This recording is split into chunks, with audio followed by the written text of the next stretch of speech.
How's it going, everyone? And welcome to another episode of No Excuses on YouTube.com with your favorite show hosts, Still. Venarian. And Wilsell, and we're here to bring you the latest news and commentary on the video games industry for the week. If the red light on my microphone would stop lighting up, please stop doing that. You got a weird buzzing going on. What? Why was that not there a moment ago? Hold on. You guys talk. I'm going to muck around with my cables because I think that might be the problem. It seems like everything is just deciding to, just break on us today. So that's fun. Yeah, so, as usual, having technical difficulties. If you'd like to get involved with the show, you can join us on Discord by clicking the link in the YouTube description or follow us on the tweeters at NoExcusesVTW. And if you want to send us an email, you can send it to the email box, noexcusesvtw@gmail.com. Yes, indeed is. You can do that. Did I forget anything? That's not my part of the shtick. It's not in memory. Yeah, I've been doing it automatically for so long that I don't think anybody else listens to it. No. Alright, on the stream today, I'm playing a bit of RimWorld, which is now purchasable in Australia again, because our old fuddy-duddies... Lost interest. Yeah, that's probably it. This is Vanilla RimWorld, and I'm going to feel horribly dirty while doing this, because I have not played Vanilla RimWorld in the longest possible time. Oh my. Yeah, usually when I play RimWorld, I spend half a day just getting mods. Like, lots of mods. Like, hundreds of mods. Which, honestly, some of them will make big differences to the game. Others will just, a bunch of quality of life things, make the AI a bit better, stuff like that. And then, yeah, others that will just add big swaths of content, like the ability to actually fly a spaceship and build it in space. So Spice! And also, it means you get eaten by, space hamsters rather than regular hamsters. That better? Maybe? They're space hamsters. Miniature giant ones? Possibly. Yeah, that'll do. Do I want to do an ideology-based one? So yeah, this is one of the new expansions they put out, is the ideology one. So you can basically set... I saw nudist tribe on there. That is the correct answer. Yeah, you can make nudists. Naked man-eaters. It's just a tribe full of naked cannibals, if you want to play that. What they essentially allow you to do is build a tribe that is backed up by mechanics with whatever ridiculous constraints you want. So, for example, let's see. So, yeah, naked man-eaters, this is one of the intense ones, by the way, is if people are wearing clothes, they'll be incredibly unhappy. Same as if they're not eating human flesh, they will be incredibly unhappy. You need to do nudist, cowboy, tree worshippers. Yeah. You can only, unfortunately, have one of these presets. But that said, I can go into Create Custom in Fluid. So you've got a bunch of broad archetypes, which basically determines the alters and stuff you get. Let's go embodied theist, why not? There are, of course, mods that have expanded this out. In loose terms, you can actually make people worship the God Emperor. Sorry, the God-Man Emperor. The Man Emperor. The Man Emperor. So the Man Emperor of mankind. Yes. So you make a bunch of Trump supporters, so you get West Virginia. All right. Basically, yes. So yeah, like things like you got stuff that is mutually exclusive, like transhumanist is one and flesh purist is the other. So flesh purist is basically don't do drugs, don't modify your body, and transhumanist is answer, but it's not the fun answer. Yeah, transhumanist is cybernetics. Whee! I think that there's probably a happy medium. Yeah, which is default. I'm not going to worry about ideologies, or at least not a custom ideology. Purist flagellators? Yeah. That's exactly what it sounds like. Yeah, I don't think we need more flagellants. No. They were ridiculously OP in 6th edition Warhammer Fantasy Battle, though. Yes, they were. Right, make up a tribe. So yeah, I do love this game. It is so ridiculous as to how completely off the rails a run can go. It's in the same caliber as Dwarf Fortress. Things just get absolutely ridiculous sometimes, and there's not a whole lot you can do about it. Sometimes you just ride it out and hope you've still got people left surviving at the end. That's like the game does have a storyteller to it, which depending on which one you go, it might escalate things correctly and start you off with small raids and small animal attacks. Or on the odd occasion it says, you know what? No, here's an insect hive in the middle of your base. Good luck. These insects, by the way, are the size of a small car. It's not very A lot of nice. bug spray. That's a lot of bug spray. Well, in that case, bug spray is usually lead and explosive. Is there like a mode you can play where you are guaranteed not to get immediately teabagged? No! Like, there's always going to be some level of faffery. Like, I've got the Phoebe Chillax, the AI, who's the most kind of easygoing at the start. But she's only easygoing for a little while. And it's not really a fixed thing as to when she decides she's had it. You got bored. Basically, yeah. At some point, she just goes, bored now. Here's a bunch of, naked tribals with flamethrowers. So, yeah. It's a very narrow type of industrial advancement. Yes, I've seen it happen. Their entire society has not progressed beyond the caveman stage, save that they've developed every necessary technology exclusively for the production of flamethrowers. Yes.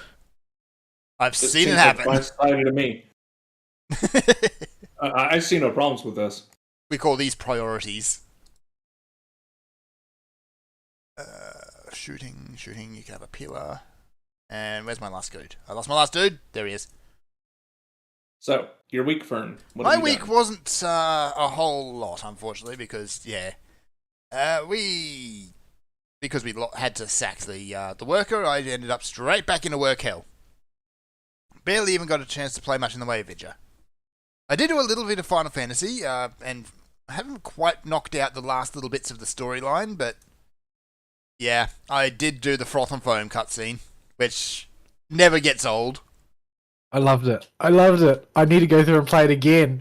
Yeah, this time I actually chose the option to just stand there in dumbfounded silence. And I think that's actually worse for Ishtola. I might do that as well this 'Cause time. you just- Last time I reacted very, very amusedly and was threatened to be stuffed into the void hole. Yeah. Yeah, I think the dumbfounded one is better because she kind of just cringes in on herself. It would have been better if you had laughed. Yes, just say something, anything. But, so yeah, slowly getting back into the swing of things there, but yeah, what do I even talk about this week? Because I haven't done anything. Kept up on the two anime I've been watching, which is your boy Kong Ming. Still wholesome.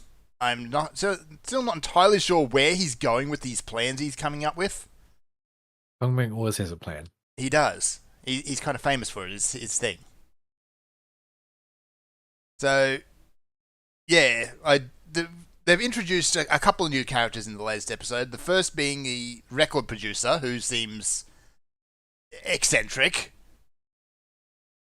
Apparently, he loves bamboo pudding, which sounds quite disgusting, actually. And also I've never eaten bamboo shoots before, so I don't really know. Bamboo shoots in a stir fry are fine. I don't mind them, especially if they're cooked properly because they're nice and crunchy.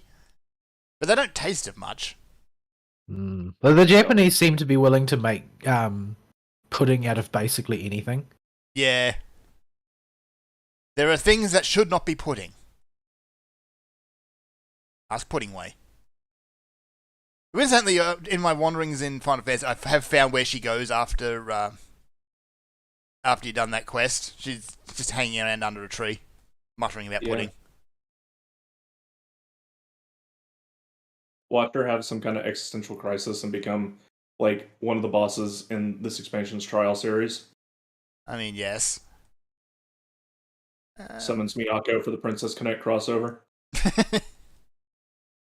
The only other thing I suppose I really did this week is I've poked at the Dissidia gacha game. Just to see what that was all about. I mean, it's a big Final Fantasy crossover and they have literally everybody. I have the first one on PSP, but it was so horribly complicated.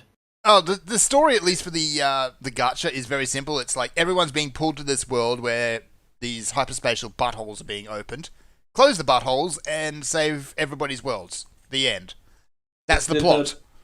Was the PSP one the one with menus upon menus of levels to do? Yes. It was very, like, the sheer mechanics of it were heinously complicated. Like, it was almost gacha game-like in the sort of number of apparently unrelated threads of progression that you had to build upon, except that there was really nothing to motivate you to do it because the story was just a confusing jumble. Yep. And seemed to devolve into, you know, Ject Titus family issues at the drop of a hat. Yeah, it did, actually. I remember that. As soon as those two walked on the scene, they basically just threw everybody else out. Yeah, it's like, it's daddy issues time. It's daddy issues time. Like, you had, even, like, Squall or Cloud couldn't, like, upstage them with their usual angst. It was just, no, daddy issues time. I'm not really surprised in a sense, though, because daddy issues are sort of like, that's a stock trope of literature going back to the dawn of time. Yes. But the thing is that Squall and Cloud don't have family relations. By design. Essentially. Yeah. Like, I mean, you find, of course, Squall's family later on, but he doesn't have familial relations with them. No, and in Cloud's case, probably Zack is the closest he's got. And he's dead. Well, they're not going to occupy the same timeline at any point, so... No, so it doesn't really matter. Except presumably in Dissidia. Well, yes, actually. And you can have both Zack and Cloud in the gacha, because everyone's here. It is, however, no less complicated, because everything has subsystems upon subsystems. So the combat system is as simple as you got your 3-man party, and you use abilities to smack away at an enemy's health bar. But you've got your HP abilities, which smack away damage, and then you've got your Brave, I think they're supposed to be abilities, which build up Brave points, which you spend to use your attacks. And it just seems completely unnecessary. Especially considering, like, when you start out the game, because I think the game's been going a little while, it will give you, every time there's a new banner, it will let you spin a free 10 pull. And it's very generous as to what will come out of those. Largely because once you get a character's weapon, you get the character. And you will need to level up the weapon, then limit break it using another copy of it, and then continue to level it up before you even start looking at other systems, which I haven't even started to unlock yet, so I don't even know what's going on there. Let me grab my tablet. I'll tell you who's on the current banners. So, I don't mind how you unlock characters. There's 2 ways you can go about it. You can either play through the story, and you'll just unlock characters as you come across them. Or you spin the gacha, and if you get a 5-star weapon for that character, you will also get the character then. Unfortunately, because it's a Square Enix gacha game, it has a bajillion pop-ups when you open the game. They need to let you know about all the wonderful ways that you can give them money. Yes, or in what way they have nerfed Balthier this week. Yeah, don't worry, it'll be an NFT advertisement pretty soon. Well, NFTs are dying, which is good. Yeah, I'm pretty sure that died on the vine. Yeah, it's the question is whether or not it died or whether it was killed. Well, it was killed by the NFT bros. Well, it was a stupid idea and supported by stupid people. However, there seems to have been a lot of interest from governments and multinationals to suppress the crypto trend as much as possible. Yeah, because... Presumably because they want to launch their own branded version of it. Well, partly that, and partly because it's money they can't touch. Well, the last time somebody stood up to the Fed, they got assassinated. R.I.P. JFK, the one good Well, thing he did. You say it's money they can't touch, but it's demonstrated not to be true now because of. It's been demonstrated not to be true several times, but most recently the Luna debacle of the last few days. Yep. I don't know if you saw any news about that, but that was, the actions of one person or a small group of people completely destroying the fortunes of a bunch of people who'd basically been socially engineered to invest in it. Okay, here we go. I finally got through all the menus. So, just to show you how wide stretching these banners are, there's about 5 banners. The first one is Snow and Lise. For the Emperor from Final Fantasy 2 with Pain, I think her name was, from 10-2, and Balthier. The edgy one. The edgy one, yes. Balthier Freya is the leading man. They have a banner up at the same time that they nerfed the guy? Yeah. That's not normally the way you do it. From what I've gathered over the last little bit of time I've watched it, is Balthier is almost always being nerfed. I don't know why. Maybe they just don't like Balthier. The leading man. He is the only good character in, what was it? 12, yes. Here's one for Zidane. And Alphino. So yeah. Playing through the story, it seems like they just tend to latch onto a character, and that character will fill a given role in the personality tree, I guess. So you start with Warrior of Light, Rem from, I forget which one she's from, one of the spin-off ones, and Vivi. Vivi just vanishes. He pops up again when they need a naive child, or they need a character. Someone to say something uncharacteristically depressing. That seems like a risky way to do character writing for a game like that, because you're essentially trying to sell this to people who know these characters very well. Yeah. So for the most part, they latch onto one character trait of that character, and then whenever they need someone of that trait, they'll go to that character.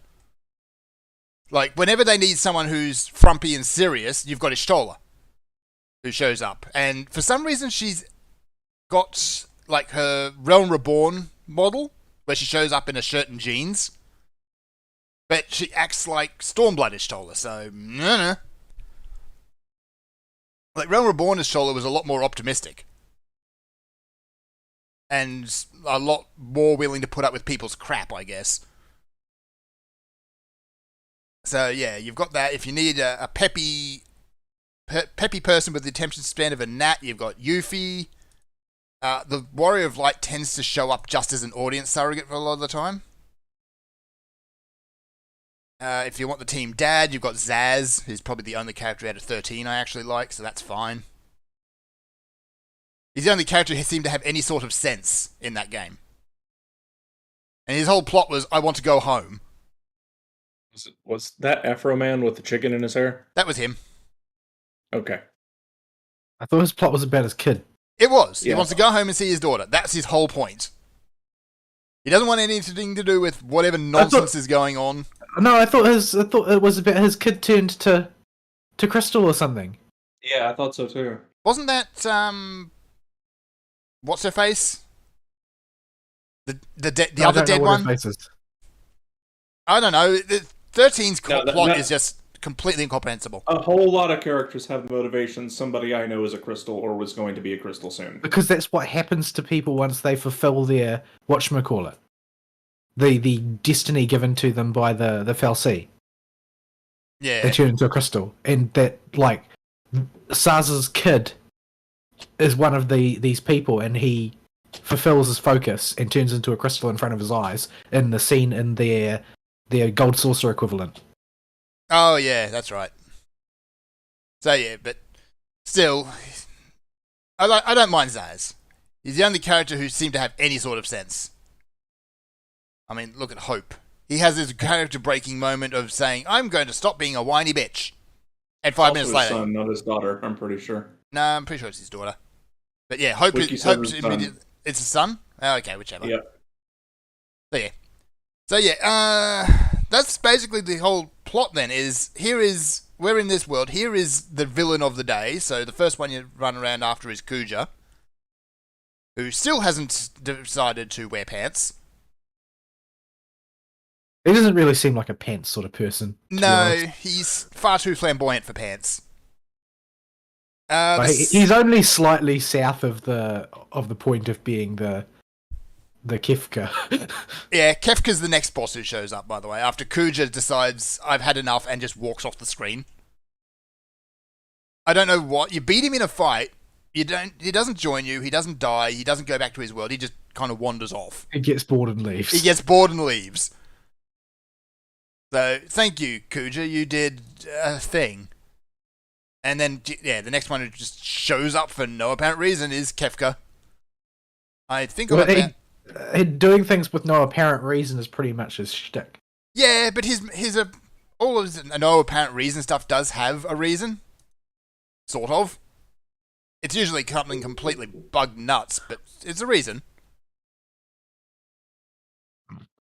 So that's basically the plot, is you walk around, you close these rifts, and you deal with villain du jour. And then every now and again you run into a new character, you do a fight, and then you recruit them. Usually it's, you find characters standing around, they ask them to join, they say no, you get into a fight with some random monsters, then they say yes.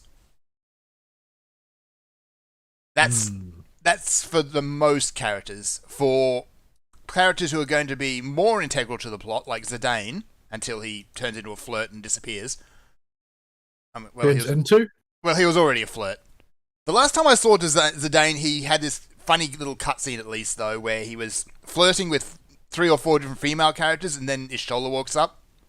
Yeah, that usually doesn't go well. Yeah, he just takes one look and just nopes right on out of that.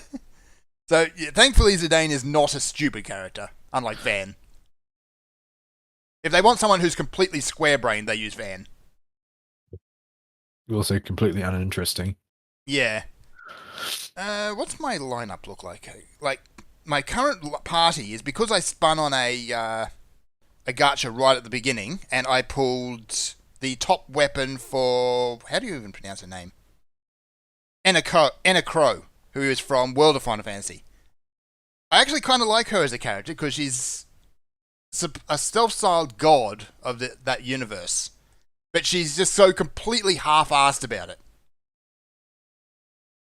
So she'll send the heroes off on their little journey to play Final Fantasy Pokemon, and then just immediately goes back to the coffee shop and stays there.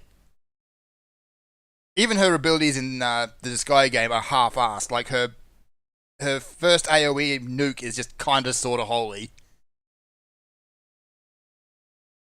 Is that what it's called? That's actually what it's called. It's kinda sorta holy. They actually changed the name. I think it used to be just called Holy-ish before. So I got her, and because they lured you with so many upgrade abilities right at the start, I was able to pump her right straight up. So I got her level up, I got her crystal level up, I've leveled up her primary weapon, I've leveled up a piece of armor I got for her, which I don't think is the best one you can get for her, but anyway. And so I'm just going through the story and one-shotting everything, and it is rather dull. The only time the other character I've got in my 3-line team is Steiner, because, it's Steiner. Yeah, he's a bro. Steiner's a bro. And then the third slot, I just slot to whoever you need to slot in to get the mission requirement. So let's see, my big characters at the moment. Yeah, Enna Crow and Steiner. Ishtola, I've leveled up a little bit. Yuna, I had to carry around for a while, so she's gotten a few levels. But beyond that, everyone else is... Oh, and Cloud, because there's a whole bunch of rewards for leveling up Cloud. I don't want to use Cloud. But, You'll feel too mainstream? Exactly. Like, whenever you go into a mission, you can pick a friend character like you can in FGO, where you can pick another player's character to bring along. There's 2 characters you will see on this list. The first is Warrior of Light, because he's the default. The other one is Cloud. So it's like seeing MASH, basically. It's like seeing MASH.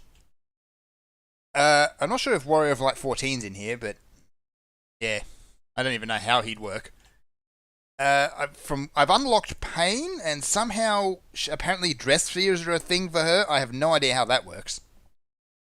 So, by and large, every character works more or less the same. They have a unique ability, which is kind of their thing, and that's about it. I have borrowed a Seymour off someone, Seymour Guado. I always found him super creepy. He's so creepy. I need to go and have a shower in bleach sort of way. Well, I always got the weird impression that he was supposed to appear suave, but yeah, he didn't. He didn't. So I'm not really sure. You failed with that one, bro. I'm not sure what the gap is between what they were going for and where they ended up there. And he has a really funny name. Seymour Guado. Everyone in his family is just Guado. Apparently, everyone of his race is Guado. They are the Guado, which are elves, I guess.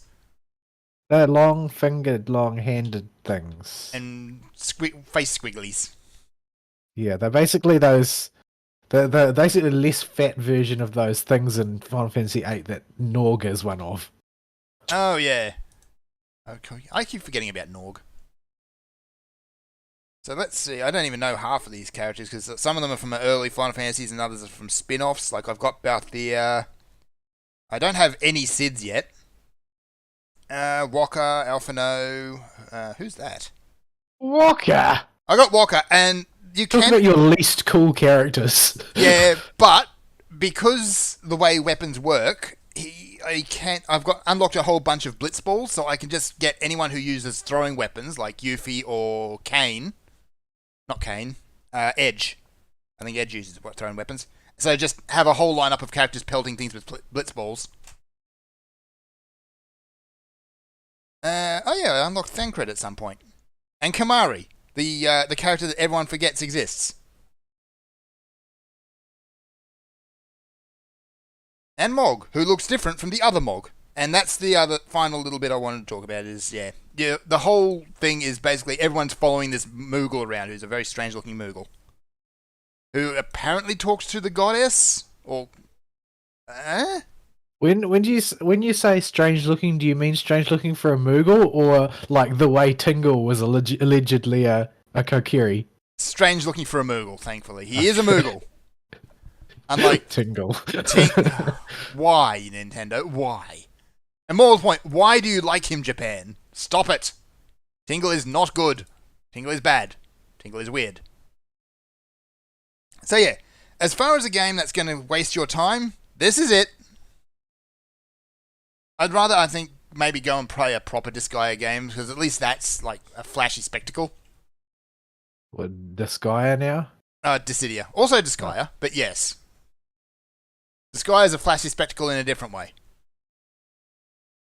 The way that involves sardines. Yes. And lots of yelling. And ham. And ham. So yeah, the Dissidia for about mobile game, it's... Pass. One generic unit, gacha game, I guess. The only real light point is a few of the gag reels that pop up occasionally of characters interacting with each other in weird ways. But that's about it. Like, I know that at some point you're going to have Walker and Zaz get into a dad-off.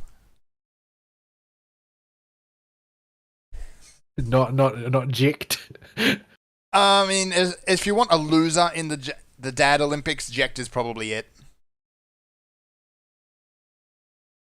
If going for the story though, Yuna's the only character I've shown from 10 I've had show up so far, and she tends to fill the role of just kind but sensible. So yeah, this is that's another thing they've done is characters do have different versions. I'm not sure how they're going to justify it in the story. Because you've got classic, kimono and combat boots Yuna, and then you've also got gunslinger Yuna. And they're both in the game. Just like Ida and Lise are both in the game. They're the same person. So, I don't know. Which actually makes me really dreadful when I find Garnet, because she goes through 3, 4 different names? I don't know. So yeah, that's basically been my week. Just fiddling around with that and doing more work. So I'm going to sit here and be bad at RimWorld because I've forgotten how the base game works. Vol, what you done? Not a lot this week. Everybody was sort of thrown off kilter at work because of the auditor who was supposed to come and audit us this week. Or was it next week? It doesn't matter because they injured their eye or something and now have to recover for a bit before they can do the audit. And they haven't done anything so generous as let us know when the new audit date is. So Sounds we're about right, now honestly. being sort of suspended in tension, not really knowing exactly when we're going to be able to finish our audit preparations because we don't know when the audit is anymore. Fantastic. Especially Right. since I said that I wasn't going to take any time off until the audit was over to make sure that I was on hand to do any of the prep that was needed. Oh, that's going to bite you. Yeah. But it's biting everybody else as well. So, things are kind of a mess right now. We've had a whole bunch more staffing problems largely because of management making promises that they either couldn't or had no intention of keeping. Not really sure which. So things are rather untidy at work right now, which has resulted in me taking a bit more time than I expected to cross the threshold into the free time zone at the end of each day. At any rate, the FGO event was eating up most of my free time, and initially in a good way and then in a not so good way. Initially, I was sort of like, I was enjoying the story more or lessly, but the writing is very jank. I sort of get what they're going for, but it feels like they're missing their target by 15% each time. So it's not bad, but it's also not what it could be most of the time. I generally speaking am a fan of FGO's depiction of Marie Antoinette because I have a strong feeling like she's not being given a fair go IRL, since basically everything that everybody knows about her was written by propagandists who were intent on smearing her. The whole "let them eat cake" line. Yeah, that never was said. That was at never all. said. No. But I'm sure she was a bit disconnected from the populace because she's noble. Like, what aristocrat isn't disconnected from the populace? But she was never anywhere near as bad as that and was generally quite well liked by commoners and nobles alike. It's okay. In the case of history, she's been replaced with "let them drive Teslas." Oh boy. Yeah. Booty Judge said that. Yeah. Well, and so did the elected president of the United States. But so she plays in the Oval Office. She plays a relatively central role in the story, and I think what they do with her is reasonably interesting, but it's still a thing that I feel is executed with about 85% of its potential, rather than all of it. And with the glaring exception of the werewolf chapter, which has actually become a point of discussion in various circles online as being unspeakably jank for some reason. Like, it's just written really clumsily compared to everything else, and leaves a lot of sort of random dangling plot threads that don't make much sense. So yeah, it was an okay event with an okay ending. Basically it's a crossover event, so it's an internal franchise crossover event, so it was going to be a little bit jank in order to justify its existence, like with a lot of things. But it was okay. So I've completed the story part of the event, and I've permanently unlocked the welfare heiress and all of her extra copies. But number one, she's not a good welfare. She's poorly designed, and she would be extremely good welfare were it not for the fact that her AoE Noble Phantasm applies death status before doing damage, which means that you can't generate any Noble Phantasm charge off of any of the targets that actually succumb to the death status, meaning she's totally unpredictable and worthless for looping, which basically, as an AoE arts servant coming out shortly before Castoria pretty much renders her worthless. Is this Eris as in Goddess of Chaos Eris? No, she's a character named Eris Utsumi from Fate Requiem.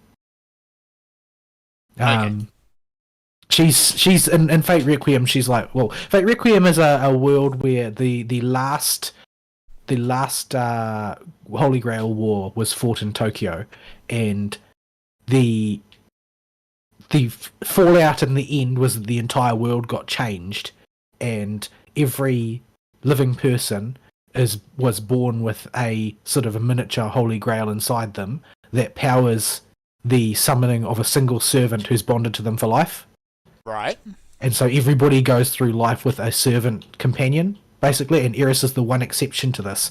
And I don't know the reason because I haven't read it, but it sounds like, based on what she talks about during the event, like she didn't get born with a Grail, she got born with the Black Grail instead. And so she's got all these cursed spirits living inside of her and has no companion servant. Does she have a knife? Black Grail seems very fond of knives. She does not have a knife. She has a rather large spear. But, yeah, so she's got all kinds of issues, basically. and since she's 14, she's going through teenage angst as well. Oh, naturally. Except that she actually does have evil spirits sealed inside her. Yeah. So she does. There are a few points where you get to tease her about being sort of like edgy and toony when she can't help it because it's actually true for her. But yeah. So some people like her character a lot. I think she's more or less neutral for me because I don't know anything about the story and there's no English version of it. But the problem with the event is that while there are some interesting mechanics, like there's a stage where it's called Orbat Battle, the stage, and you have to fight a series of combats where the servants are predetermined. Like there are two, no, not necessarily two. The opponent will summon some specific servants, and you will be given specific servants to fight them with. And you've basically got to try and find a way through that fight successfully. And like I won all three because I got to within like 50 hit points of killing the last target, and so I decided to save scum until the numbers came up in my favor, and I won because that battle is really harsh. It was you have to fight Jason and Atlanta simultaneously using only Charlotte Corday, which is unreasonable in a lot of ways. It's doable, but it's just the side of doable. But there are fights like that with specific lineups, and a lot of people very much enjoyed this thing. There's quite a number of battles. If you win 3 in a row, the phase ends, but you can go back and reattempt them later and do whichever pathway through that series of fights that you want. I think it's like a best of 11 or best of 9 or something. So there are a lot of fights that you can do if you want to. Because that will proceed to the next stage regardless of whether you win or lose. It's just that you'll have to go for longer to try and win, and you need to at least win the minimum. But yeah, so that mechanic, I gather they never used it again. And this triggered a lot of people being kind of mad because the developer often comes up with spins on the mechanics which are interesting and novel and people like, and then they just never use them again. They go back to doing the same old thing every time, and nobody really understands why. But the one thing that I'm not going to miss is the Monopoly board. So you can clear the story portion in a relatively short amount of time. You need to do a certain amount of playing on the Monopoly board in order to get enough servant tokens to actually proceed through the story, but the number is not that onerous. It's something like 50% of them are necessary, and you should be able to get that pretty easily. The problem is that they sealed the last bonus quest and the challenge quest behind landing on every single square on the Monopoly board 5 times each by rolling dice. Dice that you have to earn by grinding. So, yeah, I'm currently in that cleanup phase where I've got a whole pile of squares that still need like between 1 and 3 times landing on them. and I need to somehow get those numbers on the dice in order to clear the board so that I can unlock the last quest. And it may be that because I'm not devoting all of my free time to playing FGO, I may simply not do the challenge quest and the final bonus quest because I don't have the time to actually get there. Like, I'm pretty sure that I will probably grind out all of the valuable stuff in the event shop before I manage to get enough dice to actually land on each one of those particular squares. Do you at least get a way of manipulating the dice roll a little bit? You can farm up event currency and spend it on dice that will always roll a chosen number, 1, 2, or 3. So you can salt your progress around the board. But you still need to land on every single spot 5 times each spot. Although there are 2 of them send you to the Colosseum, and the Colosseum you only need to land on 3 times, and one of them is the Go, which you just need to pass it 3 times. But everything else needs to be landed on 5 times. Yeah. And you can farm up these specific dice. However, whether the gold dice, the ones with a frozen number on them, drop for you or not is pure RNG. You can also buy them from the shop using the event currency you would normally spend on the event item rewards if you want to, but of course that means you need to A, do more farming later to replace the ones that you spent on it, and B, you can only do that a certain number of times. The more I hear about it, the more I hate it.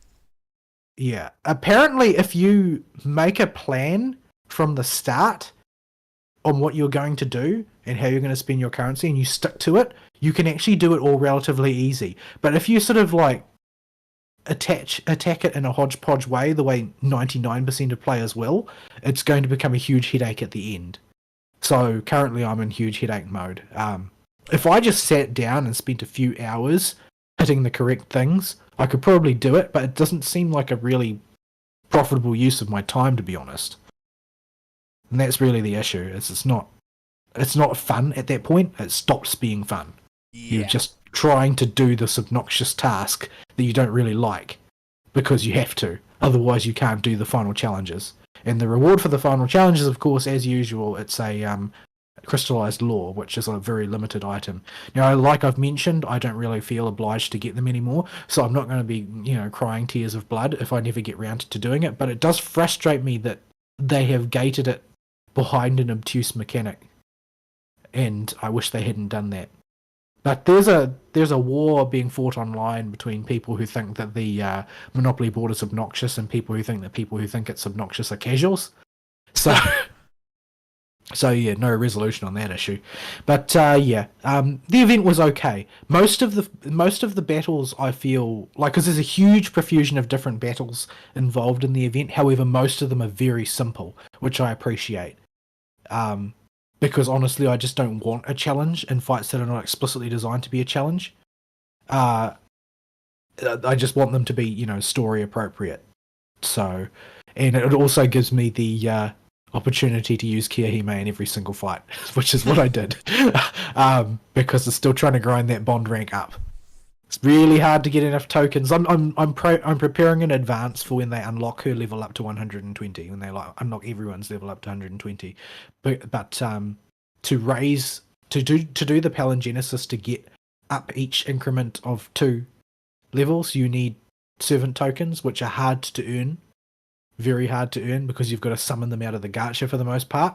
And even for a 3-star like Kirihime, you're not going to get that specific one too often, especially if the desire sensor picks up that you want them. Yep. So the surefire way to get it is bond rank. But I've got Kirihime at bond rank 12. But the ranks 11, 12, 13, 14, 15 are very, very, very, very long grinds. So I've been going out of my way to include Kirihime in every single team composition to keep pushing that up. Anyway, so that's that one. Pinecone crossover event has ended. I just barely managed to scrape up enough shards to get Ram to 3-star so that I can do her story and get the stat bonuses therein. And then I sort of was thinking to myself, finally I got there, and I'm like, but why? I don't have any affection for ReZero characters at all. Why did I even try so hard? But I got quite a few levels out of the process, though, since there's a bonus to EXP earned for that event. Next event is a rerun of an event which gives crappy shards I don't care about, I think. And it's a rerun, so for some reason, unlike FGO, reruns and Pinecone give you crappy rewards. Instead of an FGO, they give you, if you haven't done the event before, they give you the awards that you missed from the first time round, rather than the reduced ones. And also, when the rerun events happen in FGO, they generally up the drop rates on everything, so it's faster to complete. But in Pinecone, they make everything worse. You get less bang for your buck instead. And I'm not quite sure why. It's just the way it is. But yeah, I don't know what's coming up next after this rerun. Do you know, Ari? I can check the event list, but this is my canned game. I do not metagame aside from what things should I save up for on the banners. Well, I still keep falling into the trap of looking at what people's opinions online are. You shouldn't do that. I just do not give a flying crap what the people online say about Pinecone. This is my can game. Yeah, well, you say that, but you're also caught up to the point where it doesn't matter. Like so, you are not in a position where you can get stuck in a trap that you can't get out of. Let's see. So you don't need to worry. I do need to worry because we're currently rolling up on the worst period in Pinecone history from what it looks like, as far as tight banners go. Why is the jerk updating the webpage so he doesn't have any future events up? Fantastic. At least the webpage I use. I use the spreadsheet thing, but it's hard to read.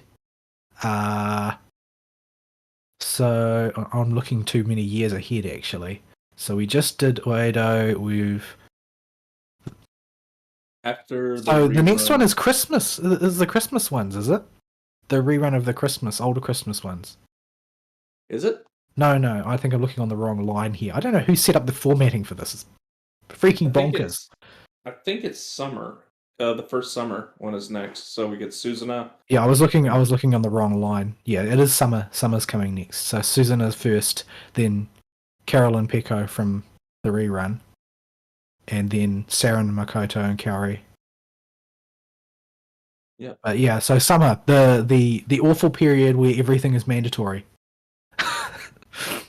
So I ranted to Ari about it this morning because I found a post made by somebody who was in exactly my position, who started the game late, doesn't have enough gacha currency to roll on everyone, and wanted to know whether they should prioritize Summer Carol or hold off for Nenica. And the responses were just, no, you have to do both. And it's like that's not helpful. You could have weighed up the pros and cons of each and given your opinion, but no, you just told them that they have to do both. The community for this game is absolute shite. If you want my 2 cents on it, you should. If you absolutely don't have enough to get Nenica, then I would recommend waiting. Skipping Summer Carol, because you can get other magic defense down, it just won't be as good, and getting Nenica, because there's nobody that hits like she does. Yeah, well, the thing is that you find very, very, very divergent opinions on Nenica online. Like the two majority positions are that one position holds that Summer Carol and Nenica are so categorically different that they can't be compared to each other, and you can't substitute one for the other. That's why you need both. And the other position is that Nenica is so good and such a utility player that you can sub her in at least adequately for basically any magic role. So, yeah, I'm not quite sure what the actual execution on that is. Yeah, only one of those things can be true. Yeah. Nenica is also on a Fez banner, so you get higher drop rates. Yeah, but drop rates don't matter to me because I don't get things based on drop rates. I only get things on Spark, so... But I'm not you. I can't just get every single character by wanting it the way you do. I meant more. If you get literally anything, even a dupe, it's still divine amulets. But yeah, and there's also a class of people who say that you need Summon Makoto as well. But I think that Summon Those Makoto is for people sweaty are- clan battle people. She's a highly optimized single target Makoto that is great for clan battles and nothing else. The clan battles except for Gemini month. But Yeah, yeah, when you got the pig. but yeah, it's a sweaty clan battle one anyway. But yeah, I don't know. I don't think that there's going to be enough time for me to get enough currency for New Year's Carol, who also seems to be a mandatory, unless I can get a combination of characters over the course of summer and Princess Festival for Nenica that will allow me to push forward in the arena to the point where I can actually earn a reasonable amount of income in jewels. That's my objective, because that's the only way I'm going to get New Year's Carol. Thankfully, If I can punch a hole in the meta wide enough for me to advance up the ranks. yeah. Thankfully, we get Luna as the new PvP meta breaker when she comes out, the Shadowverse crossover character. But she's permanent because she's a side games character, so she'll always be in the pool. But what will that do to the meta? Like, what does that validate or invalidate? I don't know. I just hear everybody talking about it like she's going to wreck the PvP meta. Haven't looked into it deeper than that. Anyways, so yeah, the Pinecone is all about what's about to happen at the moment. It's not about what is happening. I suppose Summer also contains like 2 welfares or something. Yeah, Summer Coco is a pretty good single target healer and physical support, and then you got the other one. I think isn't it Io and Kari? I think they're the new ones. I haven't looked into them much. Like, I don't know if they're going to rerun the old ones or not. I don't know if they do that. They'll do that because it's a summer. I've never been through a summer before in this game, but but we'll be caught up to where I'm at when the summer rerun, if they rerun the event happens. Last year there were 2 summer events, so I don't know if they'll rerun both of them. Was one of them a rerun? No. I mean, hold on. There have to be 2. There have to be 2 though, because there would need to be 2 in order for there to be 2 welfares, wouldn't there? Yeah. And there are 2 welfares, so. And then there's no more welfares until Halloween, I presume. Yep. And the Halloween Miyako is really, really good for Tower Luna when her rerun comes out. If they rerun it. Yeah. I mean, I don't know that they're going to, so. But, yeah. As far as anime goes, I haven't watched a whole heap of new things. I still haven't watched your boy Kong Ming. that name just makes me laugh. It does. I did watch two ones that I haven't talked about before. The first is and a pop-up has just appeared over top of it. Okay. The first is Bob. The Executioner and Her Way of Life. So this is set in a world that has been ruined by isekais. Like, they've benefited a lot. They've benefited a lot from isekais, in that people have been isekai'd and they've brought, knowledge and technology from their worlds and so on. And it's advanced their tech level immensely. However, the way in which people are isekai'd, it plays out a lot like isekais do, in that the people who get summoned are usually god-moding hackers. Mm-hmm. And also antisocial weirdos.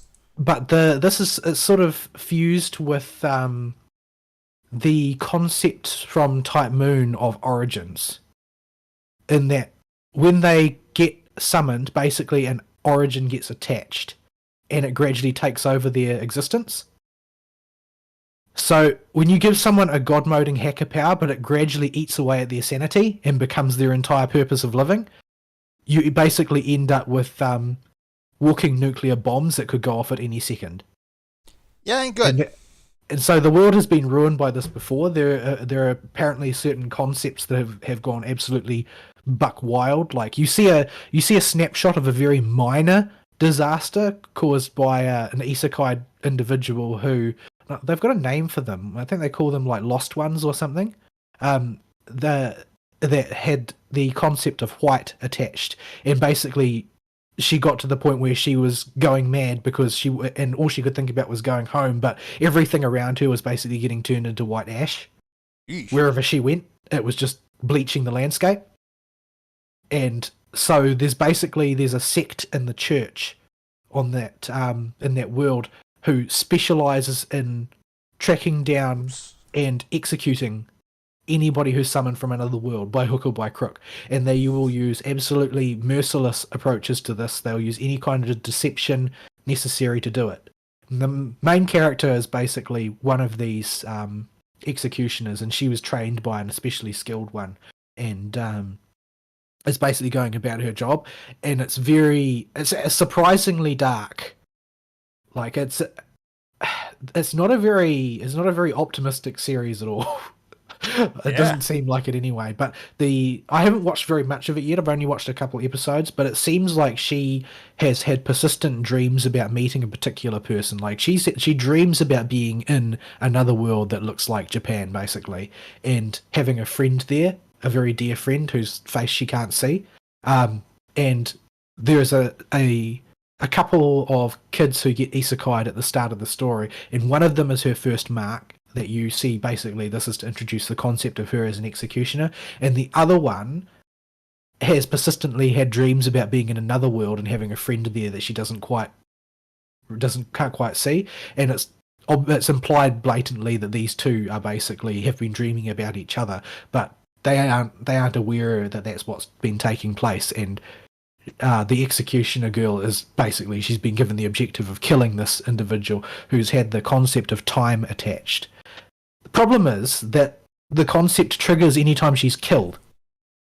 So when she gets, so she actually does successfully murder her once in the episodes that I've seen, but then the time concept just rewinds her existence back to immediately before she was killed, so she doesn't remember what happened, and she's perfectly okay. And so they just basically, she can't work out how to kill her, and so where I've left off watching it so far, she's basically managed to con the girl into going on a trip with her to the major capital cathedral, where apparently they've got a room set up that's designed to be able to unmake any lost ones that have concepts that are too complex to just kill them out in the field.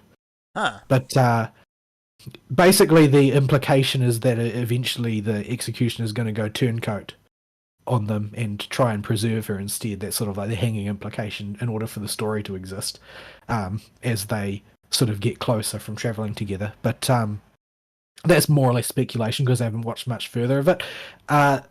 It's not as fluffy watching as most, fantasy isekai-centric stories are, since everything revolves around killing.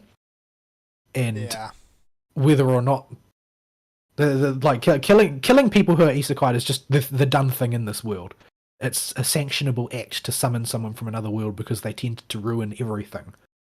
But it's kind of heavy in a lot of ways, especially considering the way they frame the pilot episode is very. The whole thing is sort of a deconstruction, right? Because it's showing what happens when you actually turn somebody with supreme power loose in a world. Mm-hmm. And so they frame the first episode the way every isekai is. So you've got this, hapless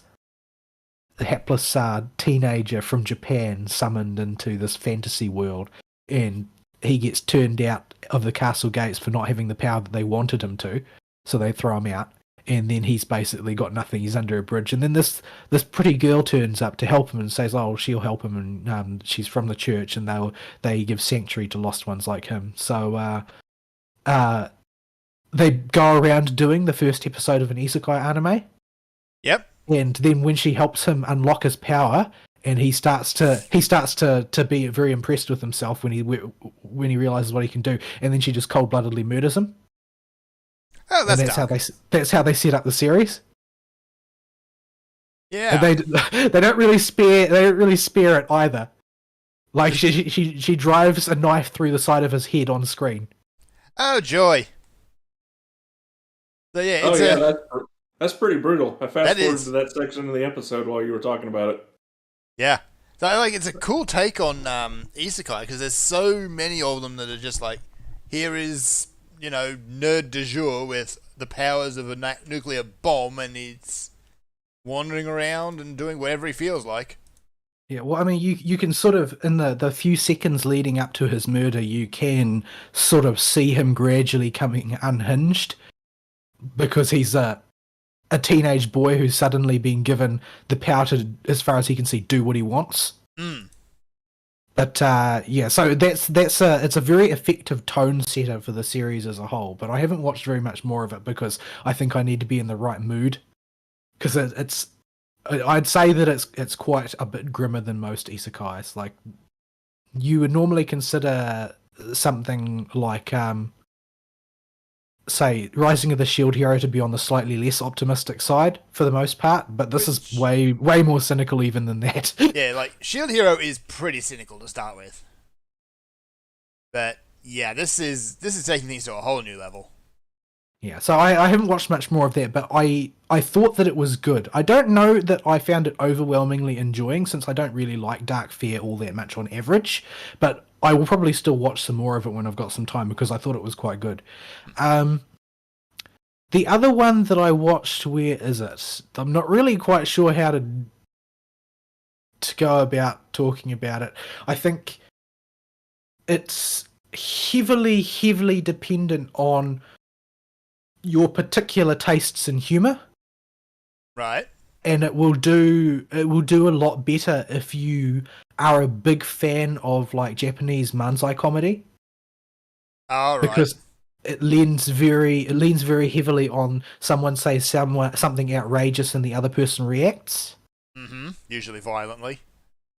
Well, not necessarily violently. Usually with a comeback of some kind.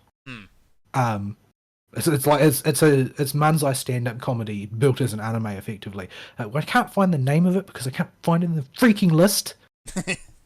It's really, like, it was right there a second ago, and I refreshed the page when doing something else, and now it's moved. And I can't find it. Here we go. It's been localized as Don't Hurt Me, My Healer in this listing, but I don't think that's what it's actually called. No, I think that's the Japanese. The Japanese looks more like My Healer is a Pain in the Ass. Actually, that's okay. Which is much more of an appropriate name for the series. It's a very catchy title.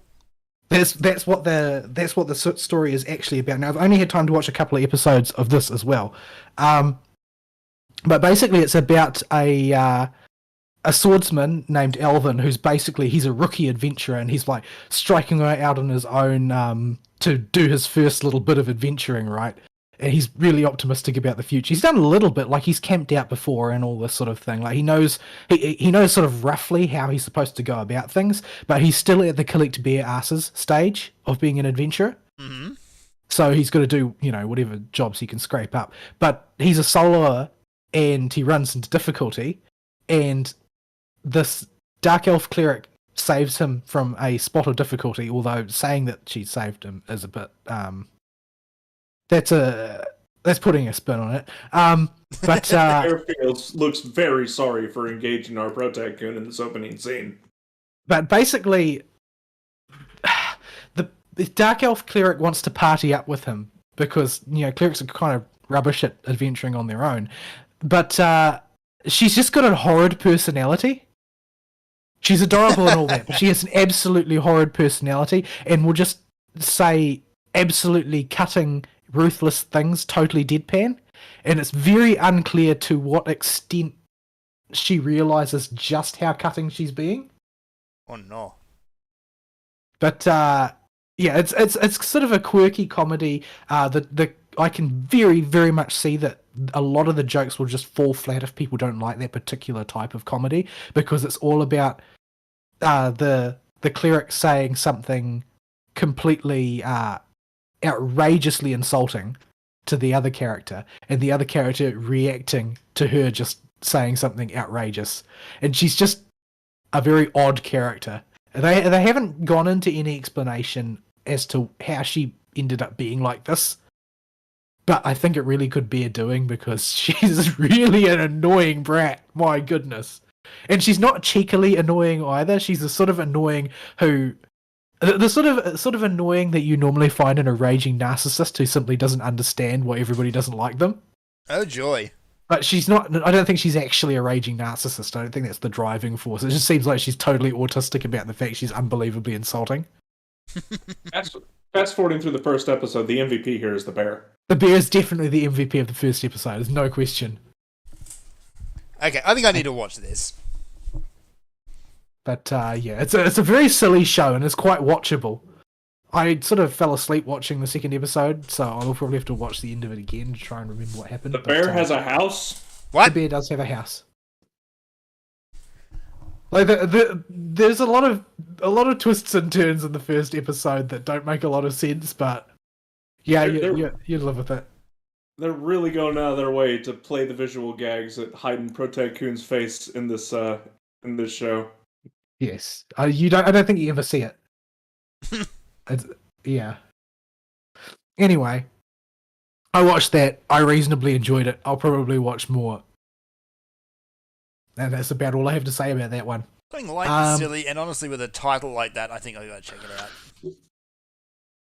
Like, Yeah. I saw "Don't Hurt My Healer," and I got entirely the wrong idea. Yeah, it's definitely the title should be something more like "My Healer is a Pain in the Ass." Yes, gives an entirely different impression. I resemble that remark. Yes, yes, you do. Yeah, I think I'll leave it there. I don't think I've got much else to talk about. All right, we should probably take a break then. Yep, here's some music, folks. Not that there'll be much to my week, but we'll be back with that.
And we're back.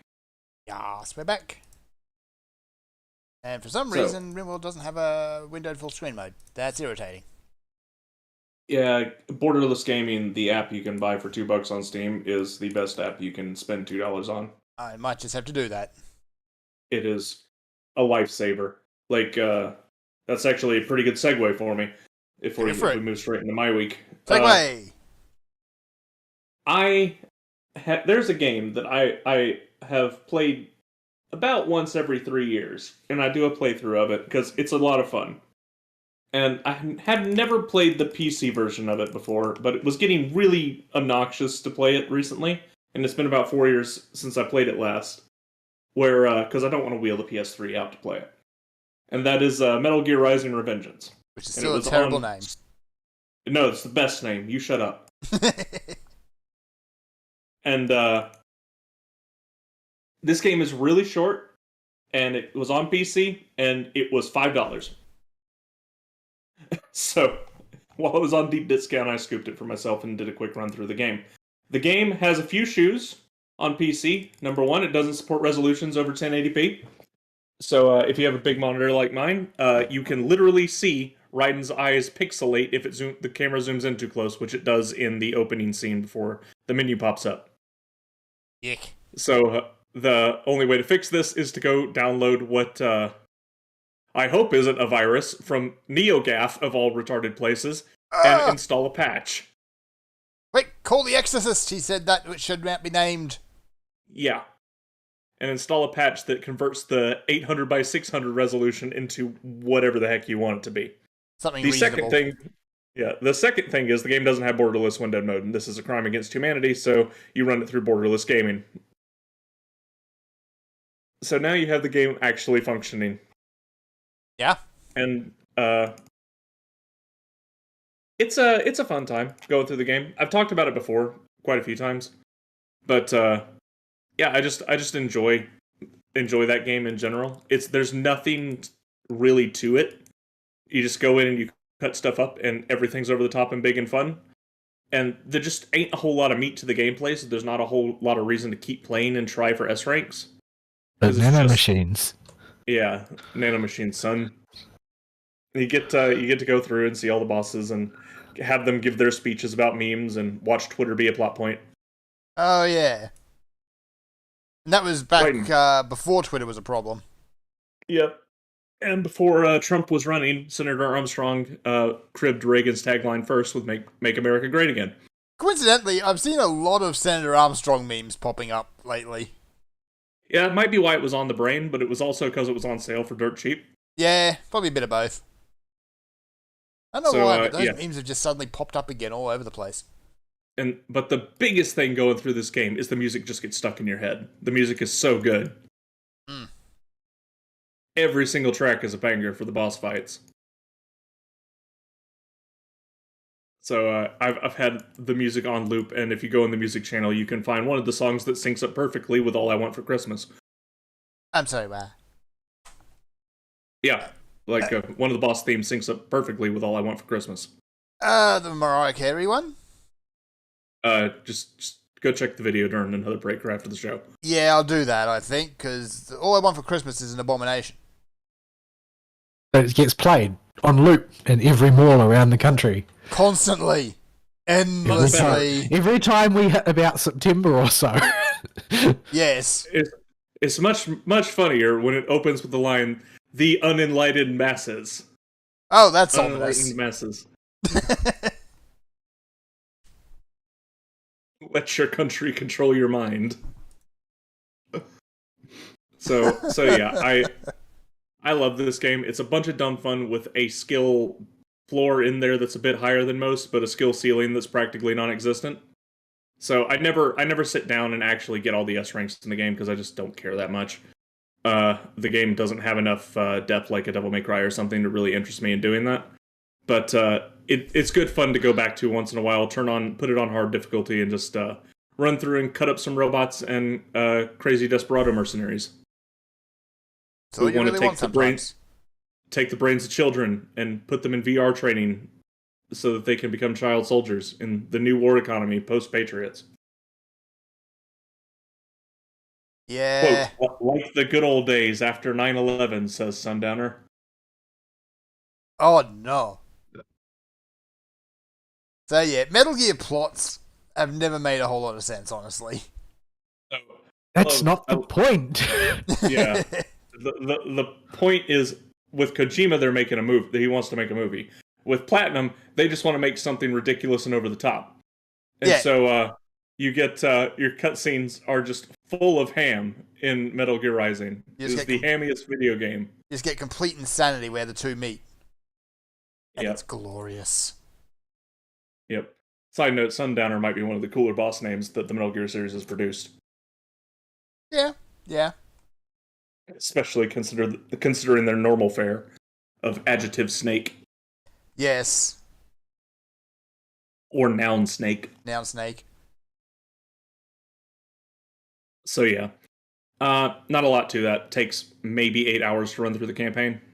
Did that in a couple afternoons. People were very, very down on the game when it came out, but it does seem to have become sort of an enduring cult classic. People have never stopped talking about it. Yeah. Yeah. A lot of people at the time made fun of its stupid name. Yeah. I mean, as a video game, it's got shoes. It's the reason I don't go hardcore and try to S rank it. The combat is very simple once you break it all down. The game is very easily busted. The sub weapons are jank and simultaneously the most busted things in the game. And let's face it, at the end of the day, Raiden is just a working toonie, so.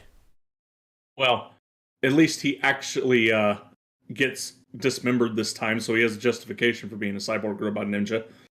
Yeah, yeah. I mean, he is actually all of those things, but he still comes across as toonie.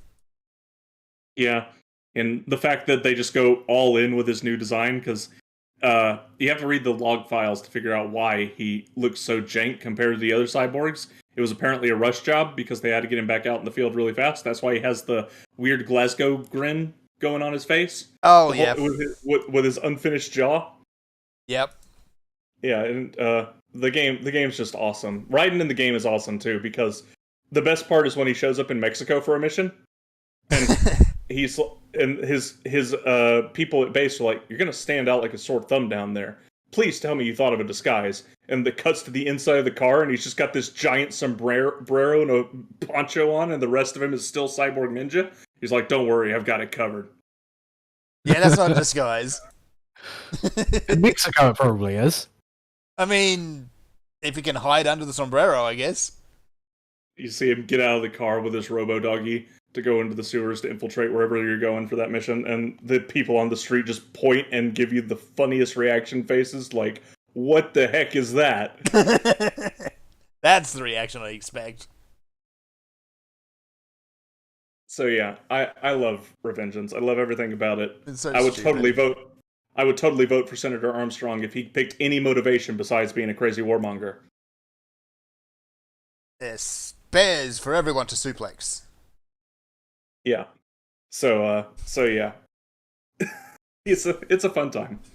And that was half of the stuff I did this week. The other half was just chilling out after long work days and doing Palace of the Dead with an audiobook on or something.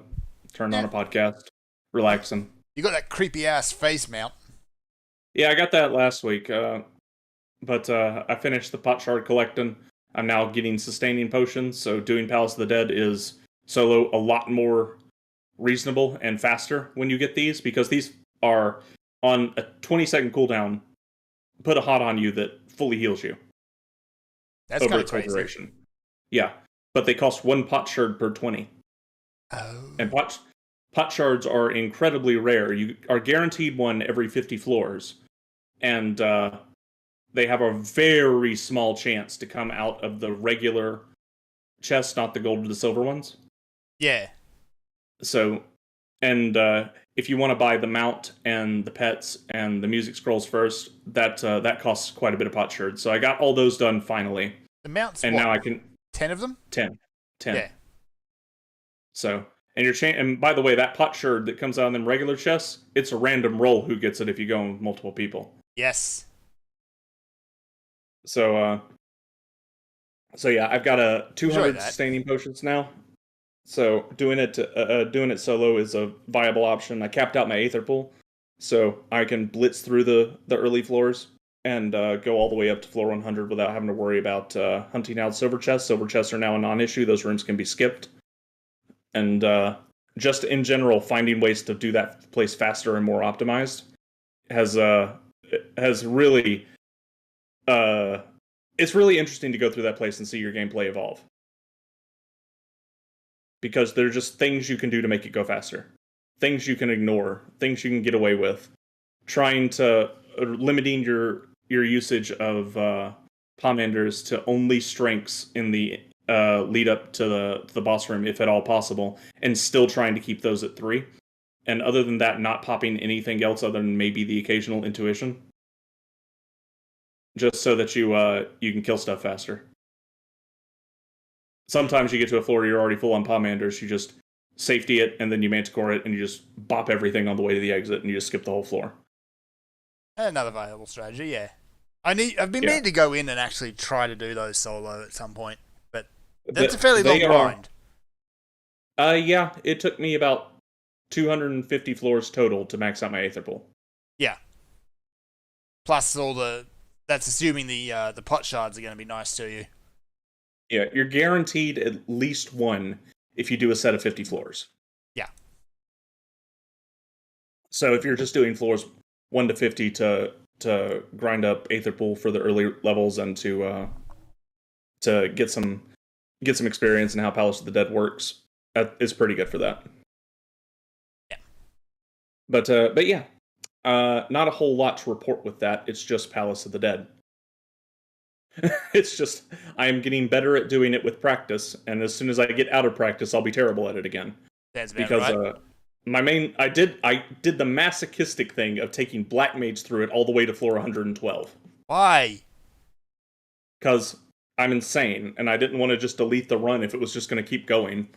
That is the worst idea possible, by the way. I knew it was the worst idea ever of all time, because a lot of those bosses start having one-shot mechanics once you get to about floor 80. And this means you gotta move. And guess what Black Mage can't do if you're alone? Yeah, Black Mages don't move. Yeah. You are stuck. And you don't move. And you have long cast times on everything. And you will forget to cast Fire 1 because you'll have moved so much in between your Fire 4 casts, and you'll be reset to 0 on your magic charges and have to pop another sustaining potion because you're screwed up again. So yeah, it's don't do that. The best class I found to do it in, I agree with the guide, is Mechanist. Yeah. Because Drill is cheating. Drill is ridiculous, especially at the lower levels. Yeah, it is just straight cheating with how good that ability is. No resource cost, 20-second cooldown, does over half a mob's damage and health even at floor 90+. Mm-hmm.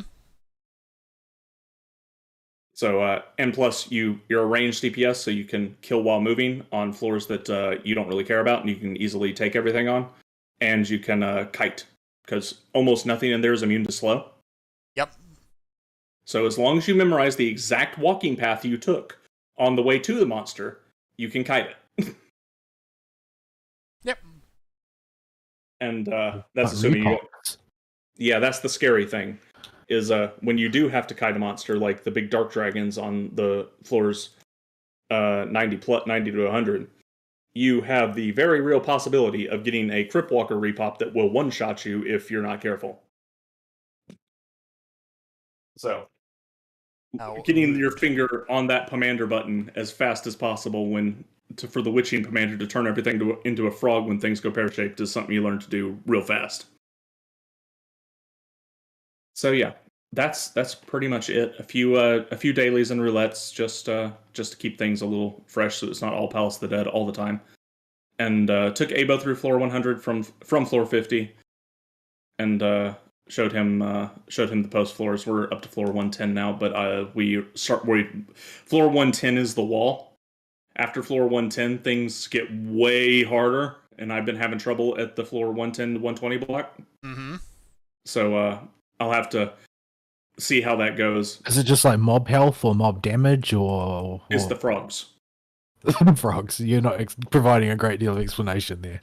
So everything has a ton of health and can do like 10% of your health per attack if you're a DPS class.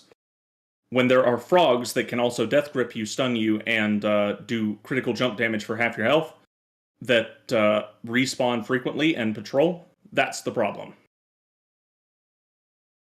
And it's just the stupid frogs that are giving me trouble.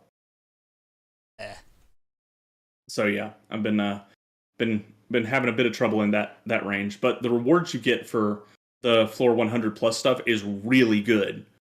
Like the chests, even on their booby prize rolls, if you don't get a materia, you have a chance to get general purpose, pure white, jet black, etc. die. Oh, that's premium. That is, yeah. That's in the 10 floors we money. did today. I got a pure white and a jet black, made 900,000 gil right there. Yep, that would do it. That's why everybody says Palace of the Dead is where you go to make dosh if you want to do it by, actually playing the game rather than playing the auction house. Everybody wants those colours. Yeah, and they're consumables, so they'll always be in demand. Mm-hmm. Yeah, that was the same in Guild Wars 1. Like, they were the proxy currency, was white and black dye. Yeah. It was what people would trade in instead of trading in gold and platinum. And there's other good stuff is if you actually get what the package, what are they called? The sacks. What the sacks think is a higher tier reward, but doesn't sell as much as the booby tier dyes that sell for a Gorillion. You can get like hairstyles, really rare pets, Allagan weapons, replica weapons that you can sell, and you can get the primal weapons that a lot of people use for glamour, including myself, on when they first get a class to 50. They are pretty cool, a lot of them. Yeah. So I've got sort of a penchant for not glamoring my weapon as I'm leveling, because I sort of like to see that progression.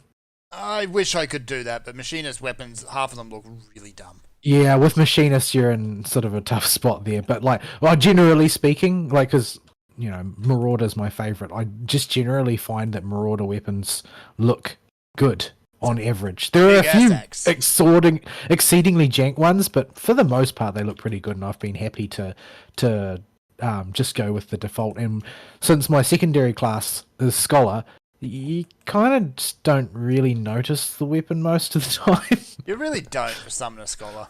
But there are some really really fancy ones, like I rather like Sophia's one. It's a bit more flamboyant, but generally speaking, Scholar weapons tend to be pretty low key. My favourite one continues to be the skin we got from the Final Fantasy 13 crossover event, Hope's Boomerang. That's so weird. It is, but it is so cool because it's just this little stick on your belt, but you open it, it folds into a boomerang, and then it kind of extends and then holograms. It's really cool. I love it. The other weapons are all kind of meh, but that one is cool. Even though it's attached to Hope, who is probably the wettest character. I hate Hope. He's such a pain. Well, he's exactly what you would expect from a whiny teenager, though. Yeah, but don't just have your character development moment and then forget about it 5 minutes later. He's a teenager. Teenagers do that crap all the time. I wish I could disagree with that. Yeah.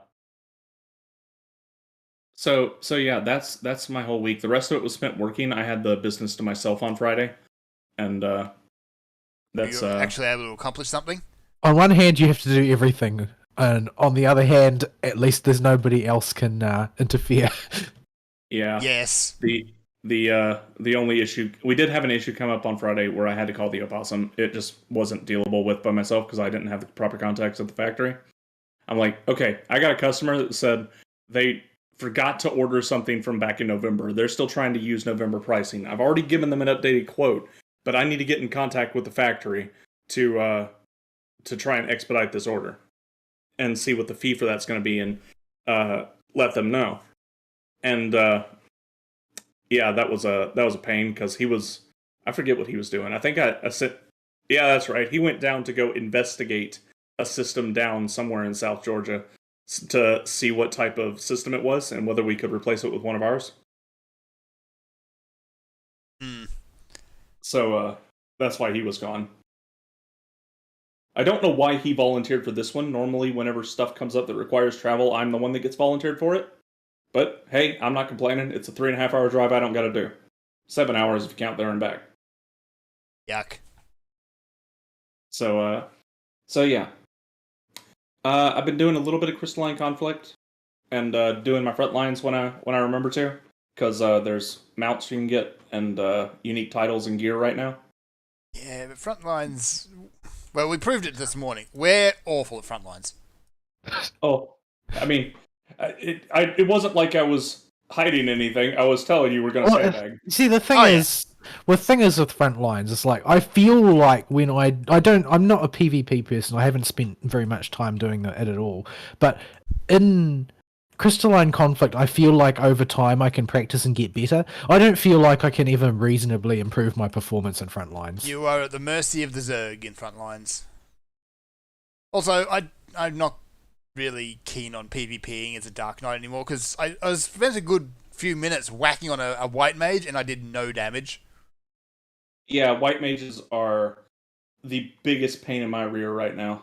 Yeah. Because not because of their healing or anything specifically that they do, but because of their stupid death laser. Yes.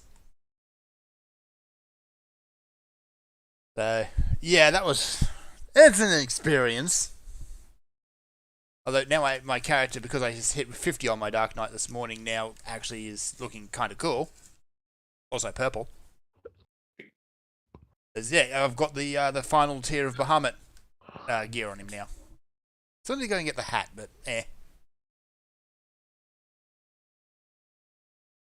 Incidentally, actually, yes, maybe the last thing I suppose before we go over to the news is I did finish the final coil of Bahamut this week. Yesterday, specifically. Which was a cool little bit of lore. But, oh boy. The old school voice acting came back. Yeah. It's... Alphinaud and LSA appear even more like children with the hindsight of going back. Toffee like nose that. children. Because, yeah, Alphinaud just sounds like a snob. I mean, Well, he was. He was a snob, but that's not the point. So that was an unpleasant surprise. At least Lewis Wire's voice actor was okay, but yeah, don't listen to the old voice acting because oh boy, it's aged like milk. I've talked often about my intent to go back and just play through the everything. But when I do that, I'm going to switch all the voice acting to Japanese for it. Yeah, not a bad idea. I mean, I really, really, really like the English voice cast, the modern one. Yes. I think they do a real good job, and this is, taking a radically different approach to staffing out your voice team that Squeenix did with Final Fantasy XIV was, I think, one of the best things they ever did for the narrative. Rather than doing the normal thing, which is going to the voice actors union and getting them to send you Bryce Papenbrook, they hired from theatre, the theatre industry. They hired stage actors for it, people who can actually act. So the performances are just superb. But I still kind of want to see what it's like in Japanese, because there are a number of people who are convinced that the Japanese is better, but even were that not so, the Japanese is almost certainly better than the original batch of voice actors, who are exceedingly mediocre. They're not good. They're not good at all. Yeah, like that Dissidia game actually uses the Japanese voice actors, and that was a bit jarring. Just hearing a different voice come out of this character is just, okay. Anyway, if you haven't done it, definitely do the Coil of Bahamut, because it fills in a lot of the gaps about the end, or about the Calamity and the Battle of Cartano and things like that. Alright, shall we do a bit of news? What have we got? I'm going to start at the bottom here and go up. Elden Ring is the best-selling game of the year so far. Right. So, Yeah, but hands up, who's surprised? Yeah, no. Yeah. It's the only Vidya that really has That you could feel the It- high vibration when it hit the ground. Yes. it's just looking at the top selling games the last 12 months is the big reason I linked this, because it just made me feel icky. Yeah, It's the best way I can put it. like the usual big yearly blockbusters have not been there the last 12 months. But they've come out, but no one cared. Like, we don't have the sales figures, and this is physical only. But the top selling games on all platforms are Elden Ring, Call of Duty Vanguard, Madden NFL, Ugh. Pikaman Diamond and Pearl reboot, Ugh. Battlefield 2042, Ugh. Lego Star Wars Skywalker Ugh. Saga, Yeah, the Far good Cry ones. 6, FIFA 22, Resi Village, which by the way is now over a year old, Oh, it is too. and Pokemon Legends. Yeah. Some of those Not games deserve to be real- there. But Yeah, other- but they deserve to be there relative to their neighbours, sure, but yeah. most of them aren't exactly genre defining. No. Of all these games, the reason Elden Ring's at the top is because the only Vidya game that is the proudest it is a Vidya game and is a new IP that has made waves. I think calling it a new IP is somewhat generous. Yeah, it's not. The best claim it's got to being a new IP is the number of novel memes that it's generated. Well, yeah, that's Maiden? true. Maidenless?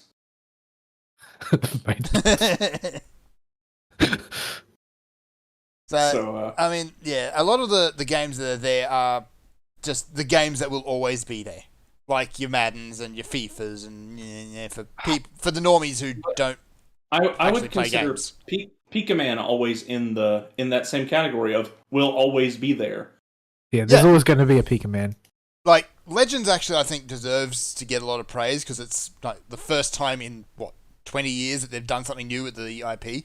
I know that's the first time they've done something new with the IP in some time. However, I'm not 100% convinced that it deserves praise for it because it's very difficult to get a gauge for how good a Pokemon game is in isolation, because whether it's good or whether it's bad, it's still going to be carrying baggage. Yes, and in the case of this one, the baggage is Diamond and Pearl, which came out roughly the same time and was just Yeah, and the Pokemon people are going to go somewhere to get their Pikaman fix. yeah. Yeah, and so yeah, I mean, in a twisted kind of way, it's a similar deal with the with Elden Ring being at the top as far as getting your fix goes, because there just ain't that many hardcore games. No, Well, there's really not. I think the thing that is the most laudable about Elden Ring is the number of additional people it brought to the genre. Yeah, it did such a good job being accessible. It cost it dearly, in my opinion, as I reflect on it more and more. But Well, from where I stand, it is the Dark Souls genres, if you want to call it a genre. It's their Monster Hunter world. Yeah. yeah, it's traded the very structured and formulaic approach of the traditional FromSoft game for a very open one, which allows people to just kind of, if they are not up to a challenge, just go somewhere else. Yeah. And this change makes it so much more accessible than Dark Souls, where if you can't beat the twin gargoyles, you're not going anywhere. You Yeah. don't get to see anything. You can't wander off and still find something fun somewhere else. Here comes Father Gascoigne with his ridiculous crap with the tombstones. But there was another thing that Elden Ring gave us, which should never be underestimated, and that is the pure grade A salt. that is not as serious an answer as I was expecting, because what I was actually thinking about it is that I don't know whether it was purposeful or not, but the particular alterations to their formula that took place in the transition between, Dark Souls traditional and Elden Ring is the new version of their formula is an absolute content foundry for the YouTube people, Oh yeah. and much more so than the previous games were.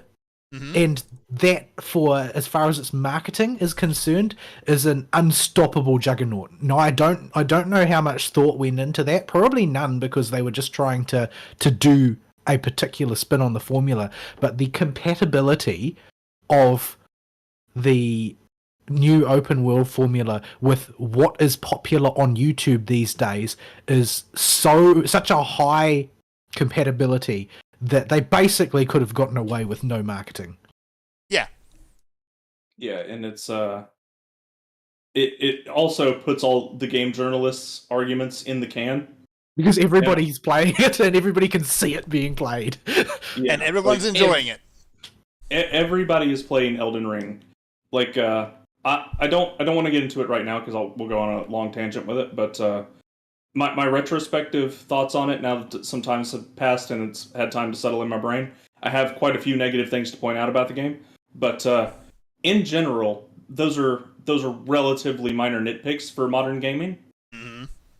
Yeah, I mean, there was a strain of people who spent all of their time trying to piss in people's cornflakes over it, but mostly people just ignored them.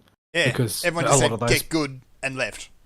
yeah, whether it's a matter of getting good or not, because I mean, some of the people who are criticizing it were extremely good, and that's why they were criticizing it. Like the part of the reason I compared it to Monster Hunter World is that there's a cadre of old school franchise fans who absolutely loathed it because they said it was casual. Yes. We don't listen to those people. Well, those people are super insane, although it does make the argument I've been making from the beginning about summons impossible to have with people and have a legitimate discussion about. Because they either assume you're one of these people, or they straw man whatever you're saying as being from one of these people when that's blatantly not what you're saying. Yeah. Yeah, I've seen a lot of bickering over that myself, even though I don't go out of my way to look for it, since I'm just not that invested in that whole scene. But yeah, I've seen people who are always lambasting that point of view. They don't. They take refuge in the idea of, oh well, summoning is a game mechanic and all's fair in love and war, and it's not. But it's not about that. It's about what you think about what you did. And like, do you think that you are doing the exact same thing when you use a summon to solo a boss for you as somebody who didn't? Do you think that that's the same game that you're playing with them? And they would say yes. They would say yes. Never mind that there's nothing comparable in the two experiences other than we have maybe the same attack animations if we use the same type of weapon. Yeah, but this is in the same sort of genus as the "you don't pay my sub" argument. So yeah, and it's and also they're the ones posting copium about it. Yeah, you can always tell who's actually insecure by the one who's posting copium. So yeah, it just something that makes me feel happy that FromSoft has had a successful enough game that now their formula has reached out to a big enough audience. It hasn't quite hit critical mass, I don't think, where it's going to be super infested. It's on its way there now that it's had its breakthrough, but we got at least one or two more good games out of them, and people will be talking about it, and the community will be really hyping big for when those releases happen. And also incredibly yuck, because there is literally nothing else on that list that's of any note. Yeah, this is the same sort of vibe of you being grouchy about having to praise Resident Evil Village because at least the game was finished. Yeah. Yeah, and that's on the list! It's still on the list. Yeah, because that game's another game that's a great video game that has a few shoes that I would like to be a little nitpicky about and really talk about and discuss why they don't work and all that. But I just can't bring myself to when the game was actually finished, and that wins it so many points. There is one game I'm kind of pleased that isn't on the list, which is Horizon Forbidden West. Everybody's already forgotten that game happened. Exactly. Talk about developer salt over Elden Ring. Salt was Salt was running free. They should have known that this was inevitable, unless they genuinely believed that their game was groundbreaking. And I don't see how you can That's do the that. problem. Like, you would need to be drinking an awful lot of very strong juice for that. Yes. I think they live in an environment where they literally swim in the Kool-Aid. And I guess that's probably most game developers, though, at this point. It's like, I mean, I have no doubt that Final Fantasy 14 devs live their game development. Like, they're swimming in their own Kool-Aid. The problem is that their Kool-Aid is substantiated by their performance. Yeah. yeah. But, yeah, just, the Horizon devs were the ones that actually kicked off the whole, your UI is terrible, you have a terrible user experience. Oh, yeah, they put it on blast. And It's they like, just... the copium is strong with this one. Yeah. Maybe players don't want you to handhold them the whole way through the video game, and they just want you to let them do. Maybe players want to be challenged. This is Assassin's Creed-itis, though. Yeah. Everything has to be flagged on the map. I love all the mock-ups of what Elden Ring's UI would look like if it was run by Ubisoft. Oh, and it's horrible. The thing is, for one generation, that would make more people play the game. For one generation. Yeah. Because the number of people who, sight unseen will cast their lot with a FromSoft game is relatively small. This magnification of the player base due to Elden Ring, that's been years in the making, that boom. It's been a long road to come to the point where they can expand like this. But in the event that a game had been released that was Elden Ring, with an overbearing helicopter mother UI, that game would have been outrageously popular for one generation, and it would have tapered off the same way the Assassin's Creed games and everything that's followed in their footsteps have. Yeah. The Ubisoft sandboxes. It's but yeah. And FromSoft, other than the 3 Dark Souls games, has had a history of doing multiple. They change franchises a lot. The 3 Dark Souls games are all one series, and they're so distant apart from each other in the timeline, though, they might as well be totally different stories, with only 1 in 3 having significant connections. And even then, those are just a few lore ones. And then you have Sekiro, totally different franchise, Bloodborne, totally different franchise, Elden Ring, totally different franchise. So yeah. I don't think we have to worry about Elden Ring devolving into that. A lot of the people that I've talked to, Sekiro is the one that they set apart from the others, because it seems like that play style that they brought in there seems to be a like it or loathe it thing, because even like the hardcore Dark Souls fans that I know, they all either really relish it or really detest it. Yeah. And it's very easy to see why. It forces and there's no such disagreement with the other titles, but that one's the one that stands apart. Yeah, they tried a lot of new stuff in Sekiro. Some of it they brought over to Elden Ring. Things like the vertical types of level design they brought over are very reminiscent of some of the buildings you scale in Sekiro, especially in the underground areas in Elden Ring. And just having a jump button, having the ability to sneak up on enemies more easily, and being able to crouch and hide in tall grass, all that stuff was tried out in Sekiro. Mm-hmm. So, yeah. One final thing is, I am actually rather satisfied to see Lego Star Wars on there. Because the Skywalker Saga is the original trilogy. The good ones. No, it's not. It's got all of it in there. All of it. They're treating it as though they're all of a piece, and that's why I'm unhappy about it. Yeah. That's why they're calling it the Skywalker Saga, because the Skywalker Saga is their tagline for 1 through 9. Yeah, okay. I retract that phrase then. Because when they say that, what they are saying explicitly is Rey is a Skywalker. But she's not. Yeah. She's a Mary Sue is what she is. But I think that's a very, very telling line that they put in there, because that vocalizes as part of the script, we are taking your thing and making it ours instead of yours. Yeah. Yeah. A lot of people bag rightly on Rey, but The scene I will never get over in the first of the new 3 Star Wars movies is Kylo Ren raging out on his MacBooks. Well, because that's the temperament of the people that made it, right? That's how they react to things that make them mad. That's why it's just projection, right? Yeah. Like, this is when they get frustrated, this is how they behave. It's the only tool in their arsenal. They can't do anything constructive, so they throw a childish tantrum. Smash up their MacBooks Smash with a up that lightsaber. MacBook. Yeah. You know, I stop and think about this, and I can imagine producers of that movie busting out a toy lightsaber and mashing up MacBooks. Yeah, this is like why people loathe it, is because this is not a story about Star Wars. This is a story about themselves. They may not be doing it directly, but everything in the new whatchamacallit, the new trilogy is all self-inserts and projection. It's all what they think about themselves, how they think about themselves is just being made manifest as a movie.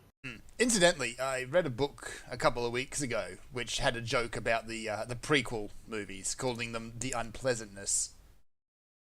I'll They're looking a lot better in hindsight, aren't they? Yeah, that joke has not aged. I will take pod racing and Jar Jar any day.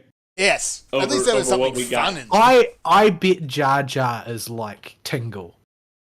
I bet there are countries where he is just the favourite. There is a the subset of favourite people in the who love him, franchise. yes. Yeah, there are people who love Jar Jar. I don't know why. These are crazy people, but still. Anyway. There's a side tangent. There was back when we were first starting tabletop, we didn't have enough minis to demonstrate everything we wanted to, and so my original DM had a Star Wars chessboard, and it was the prequels, and so he just pulled out a Jar Jar Binks piece and invented a character called Tartar Dinks. And so your tabletop groups are so bad at naming. This, to be fair, we literally just started playing when this happened. We didn't have but you never got any better. Hey, at least we've evolved to include like a couple of the letters of the alphabet. Yeah. All right. Shall we move on? Where are we moving on to? Going back, because some of this stuff is still from last week too. Like the whatchamacallit, news has been as silent as the grave this week. Yeah, we are coming. I was looking around and I saw all the normal places I'd check it as like last article posted 8 days ago, last article posted 9 days ago, that type of thing. Yeah, it's because we're coming into the E3 season. Yeah, you linked something, Vol, that was hilarious, and we get to bag on Blizzard. Oh, this bit about the diversity space tool. Yeah. Now, I will preface this by saying, as far as I know, they have not actually used it yet. They have not like based their game design decisions around it yet, but they did build the tool in order for that to be done. All right, what is this abomination? Let's see. So it's a tool that allows them to take what appears to be a character, either a photo or a set of characteristics that are typed in manually, and or both, and plot how much diversity points it has for sexual orientation, socioeconomic background, culture, race, age, cognitive ability, physical ability, body type, facial features, beauty, and gender identity. Basically, they're doing what Joseph Mengele did with the different ethnic groups in the world. Oh, I'm seeing this now. Oh no.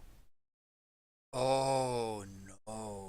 So basically, in order to increase the amount of diversity, each sort of axis has been assigned scores for a given character, like, you know, their age, the race, the culture, body type, sexual identity, socioeconomic background, all of these things about the character. They will be scored, and then they will be drawn on a polygonal chart, effectively, and the amount of area covered by that chart is indexed as a diversity of that character. I'm looking at this. If Lucio is green, then he's not very ethnic. He's not very oppressed. Well, I don't know if that's like... The color doesn't appear to mean anything. The color just... Yeah. Oh, wait, you meant... You No, meant no. He's looking at the sort of the header image on the article. Yeah, there's another one further down which is a headache. So yeah, but this is a demonstration of basically they are acting in such a way as to consciously boil down diversity into an algorithm in order to sort of systematically increase the amount of diversity in their games by using scoring systems. Like it's real through the looking glass sort of thing, right?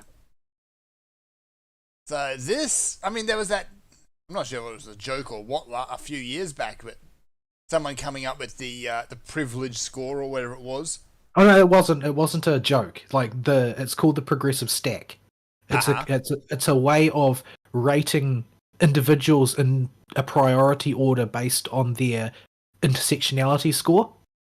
So certain traits will move you higher on the progressive stack, and certain traits will put you low on the progressive stack. This particular way of thinking rose to prominence at the Occupy Wall Street era. Yep. And has been sort of boiling away in the background ever since this is one of the core theses of intersectionality. But if you look at one of the pictures here that they've put up as an analysis of this, like for the character Anna, which I think is a Overwatch character. She is. So you've got scores assigned to their attributes. So they've got a culture one, Egyptian, so that's a score of 7 for culture. Race, Arab, that's a score of 7. Age 60, so she's on the older side, so that's a higher score for diversity. Cognitive ability isn't filled in. I don't know what that means. Maybe physical ability. Well, she's got a disability because she's only got one eye, so that's a modest one. But for some reason, people don't think having one eye is in any way notable. So like people seem to underestimate what it's like to lose your depth perception entirely. So that's only got a 4. Body type, well, she's conventionally attractive in terms of body form, even if you can't see any of it under her outfit. So that's a 0 score. Hey, if she's got a figure like that after becoming a mother and at age 60, she's doing well. Don't knock her. Yeah. So this is 0. It's a 0 score because she's too pretty. The facial features slightly aged. She's got a slightly weathered face, but clearly her age hasn't reached her face either. So that's 1. Gender identity, woman. Because being a woman is so hard, so that's more than average in terms of oppressiveness. So that's a 5 score on gender identity. Sexual orientation, heterosexual. That's for normie, so this is 0. Socioeconomic background, middle class. So this is 0 because being middle class is even worse than being rich. Yes. So they're genuinely rating their characters on the basis of how they stack up in the progressive logic of the world, how the intersectionality is set up. And this is not something that somebody has done for fun, like on a character like a website where you would get, you take this personality test and we'll match you to a character type of thing. No, this is a tool that they have purposely spent years developing in order to assess the diversity of characters being included in a game, and presumably to avoid including anything that is not diverse enough. Yeah, so if your character there's obviously no thought has been given whatsoever to how they come up with these scales to begin with. Whoever came up with this needs to be fired, preferably into the sun. Well, the thing is, they drink the Kool-Aid on this stuff. They genuinely believe it. That's not Kool-Aid at this point. Well, I mean, it would be better if it was Jonestown Kool-Aid. No, that's antifreeze. I don't know what it was. What did he put? It wasn't Kool-Aid. I remember that much. It was Flavor Aid. It was Flavor Aid, but it was Flavor Aid. I don't know what they laced it with. Yeah, it can't. Geez, I don't know. Probably cyanide or something. But yeah, what they are neglecting here, whether purposefully because they are malevolent actors, or without purpose because they are unthinking drones, is that they've just baked in their conclusions to all of this. So the tool is actually useless. Yeah. Because the tool is developed along the same continuum of thought that the characters are. So if you don't like the outcome on the tool for a character that you think is diverse, they will just change the tool because it's the same people in charge. And there's no use to this. Even within their worldview, there is no use to this. What really jumped out to me when you linked this was that they are so drunk on their own Kool-Aid that they thought it was a good idea to release this to the world and it would win them points. Well, according to this article, they've put it out there just to try and throw the whole anti-union movement off. Yeah, well, this it's like how the a member of the Overwatch cast would turn gay for every scandal that Blizzard had. Yeah, they've run out of characters instantly. Yeah, there's no one left to make gay, so they have to now show that they are good people in some other way, and the way that they have decided is to copy Joseph Mengele, because he's the gold standard for morality. Yes. What's going to be next? Phrenology or something? Phrenology would be a step up, because phrenology actually makes sense. Sort of. Like, it makes sense in a statistical way. It's not the causative agent of phrenology is not what phrenologists thought it was. Like, you aren't like ontologically bound to a certain course of action due to your skull shape. However, because of the way society is structured and the sorts of people that have become associated with certain appearances, your skull shape will actually affect people's reactions to you, and therefore, how people may react to you, and will affect various other aspects of your life, and so on and so forth. It's not a driving force for the source of your being or anything, but your appearance affects how people react to you in real life. Yes. So that's actually more meaningful. Phrenology is more meaningful than this internally developed scale of values, which is designed to assign you a diversity score, which is only currency for their political stance. Like, it only works within their world. It doesn't mean anything anywhere else. Yeah. Much in the same, and I keep saying Joseph Mengele because I think that this is really interesting how they've come full circle back to that way of thinking. And for those who don't know what I'm talking about, some of the experiments that Joseph Mengele conducted were to do with trying to establish a ranking system for who were the superior and inferior ethnic groups, and he would measure various horrific, torturous things that you could do to various ethnic groups and how long each one could withstand them. And since he had, since he was working from within a pre-established worldview, he was able to place the Aryans at the top by default. Because he didn't have very many spears to work on, because they weren't in the camps. And he was able to establish, you've got, your Anglos are a bit below proper Germans, and then you've got below them you might have the Asians, and below them you might have the blacks, and below them you might have the gypsies, and below them you've got those horrible Jews. And he conducted a whole bunch of horrific experiments, like how low can we turn the temperature before they die, how much blood can we drain out of their body before they die, how long can we hold their face underwater before they drown. That type of experiment. He assigned scores for all of these things, and he was able to establish the general quality of a race and score them on a chart, which is absolutely abominable. But but we are heading back to that. We're heading back to that way of thinking, that logic for assigning value to things based on arbitrarily measured physical attributes, for instance, like the color of your skin.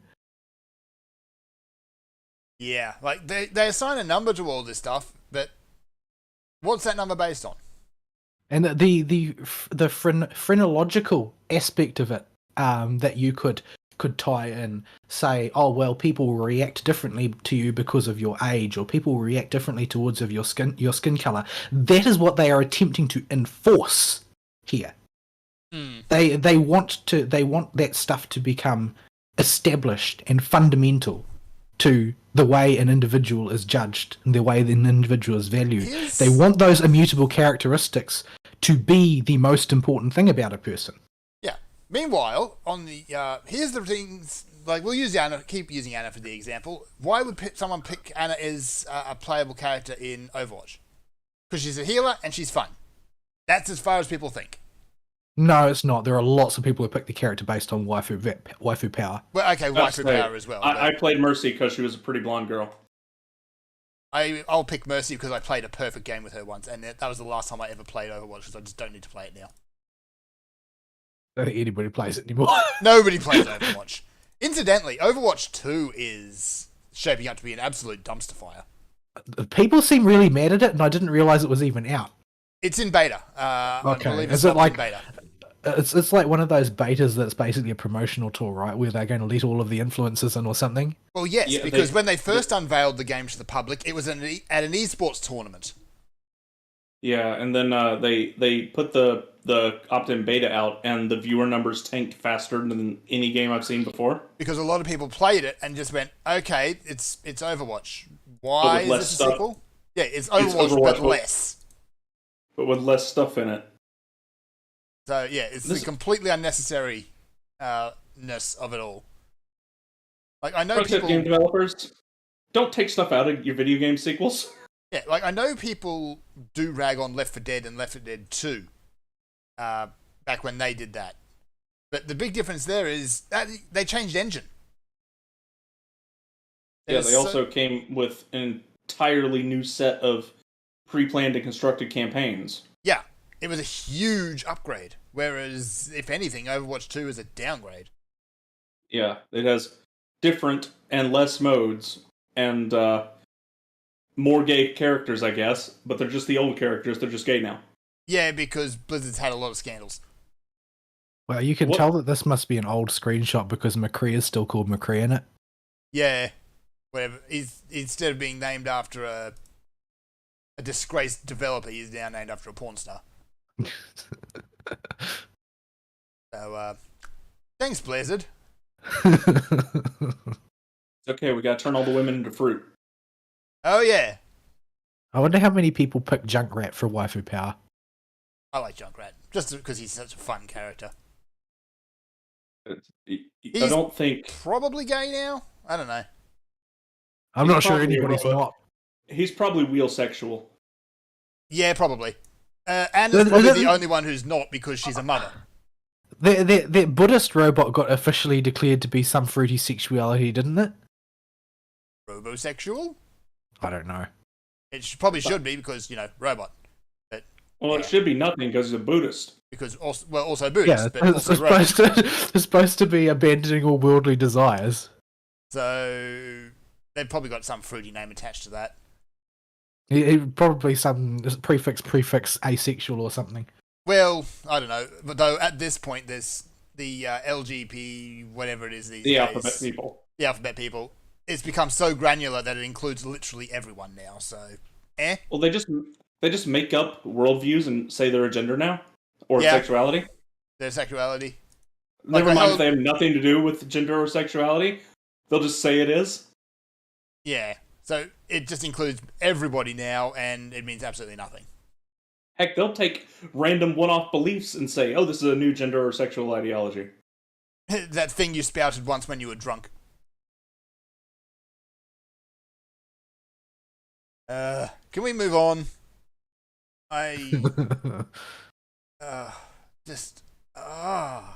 This whole thing is just filthy.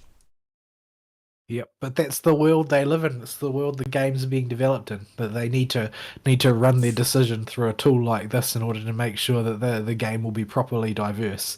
Thankfully, Not interested in the game being good or appealing, just diverse. yeah. What's double funny to me about all this is it didn't even play well with the people that are ostensibly on their side. Oh yeah, and a lot of that. Well, it could, but it doesn't play well with them for the same reason that libs of TikTok got banned. Yeah, Because it makes obvious the way they think. yeah. Thankfully, it seems like the mass market's slowly starting to push back again after Well, the only Disney way- shat the bed. Well, so you can thank DeSantis for that because he actually gave Disney consequences for acting like a bunch of tards. Yeah, so a lot of companies now You are mean a saying, bunch of telling nonsense? their employees to shut up. And Well, yeah, I've noticed a whole lot less corporate statements after DeSantis said, "Okay, if you're going to groom the kids, we're going to take away your tax exempt status and remove a whole bunch of these special privileges you worked over the years to attain." well, they frankly shouldn't have had half of those in the first place, but never They mind should that. have had none of. They should have had none of those to begin with. Yeah, But the point stands that the government, there are government agents out there willing to actively punish you for these ideas, and all of a sudden, zipped lips. Yeah. Man, this development of a tool like this is just like an evergreen money hole if you're working for the establishment on this type of thing, so long as the particular cultural viewpoint is ascendant. Like, they go, I see that you have a Russian in this picture. You need to add an axis for opinion on the Russia-Ukraine war. Yes. Yeah, their first feminist women pink hair is Russian, isn't she? In that game? Yeah. Doesn't her name start with a Z, which is like a cursed letter now? Yes. Yeah. Oh, that's got to be great. It's actually a fun character to play, but yeah, she kind of ticks a lot of boxes. Except now she's ticking a few wrong ones. Oh no! Oh You no! have to develop a new version of the tool. Look, she's got a 0 for ethnicity. Oh no! But she's She's white. -5. Oh no, she's -5 because she's Russian. Yes. They don't like the Russians right now. Oh, So let us take a break. Please stop exporting this bullcrap, America. Yeah. If it was up to me, California would be gone tomorrow. Okay, let's stop peeing on Blizzard for a moment so we can pee on Blizzard. I'm digging back to last week's stuff, and what is all this about Blizzard getting sued by the Employee Pension Fund? I don't know, I didn't read this article. Because I'm a professional. Let's see. I'm just flicking through it. It looks like it's a push to stall the Microsoft acquisition. Oh, this thing. Yeah. Right. I had to find it. So this has been something that is... I linked it because of another story that happened with Florida.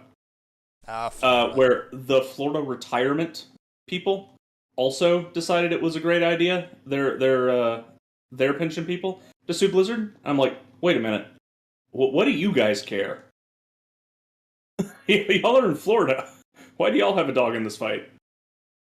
Yeah. But this is a very stock method of interfering with transfers of ownership of large companies, though. Like, you see it a lot. In fact, Elon Musk is facing one at the moment from like some random union somewhere is suing him, saying that, oh well, you're supposed to, because we are supposed to wait X number of years before this transfer of ownership because of these open interests or whatever.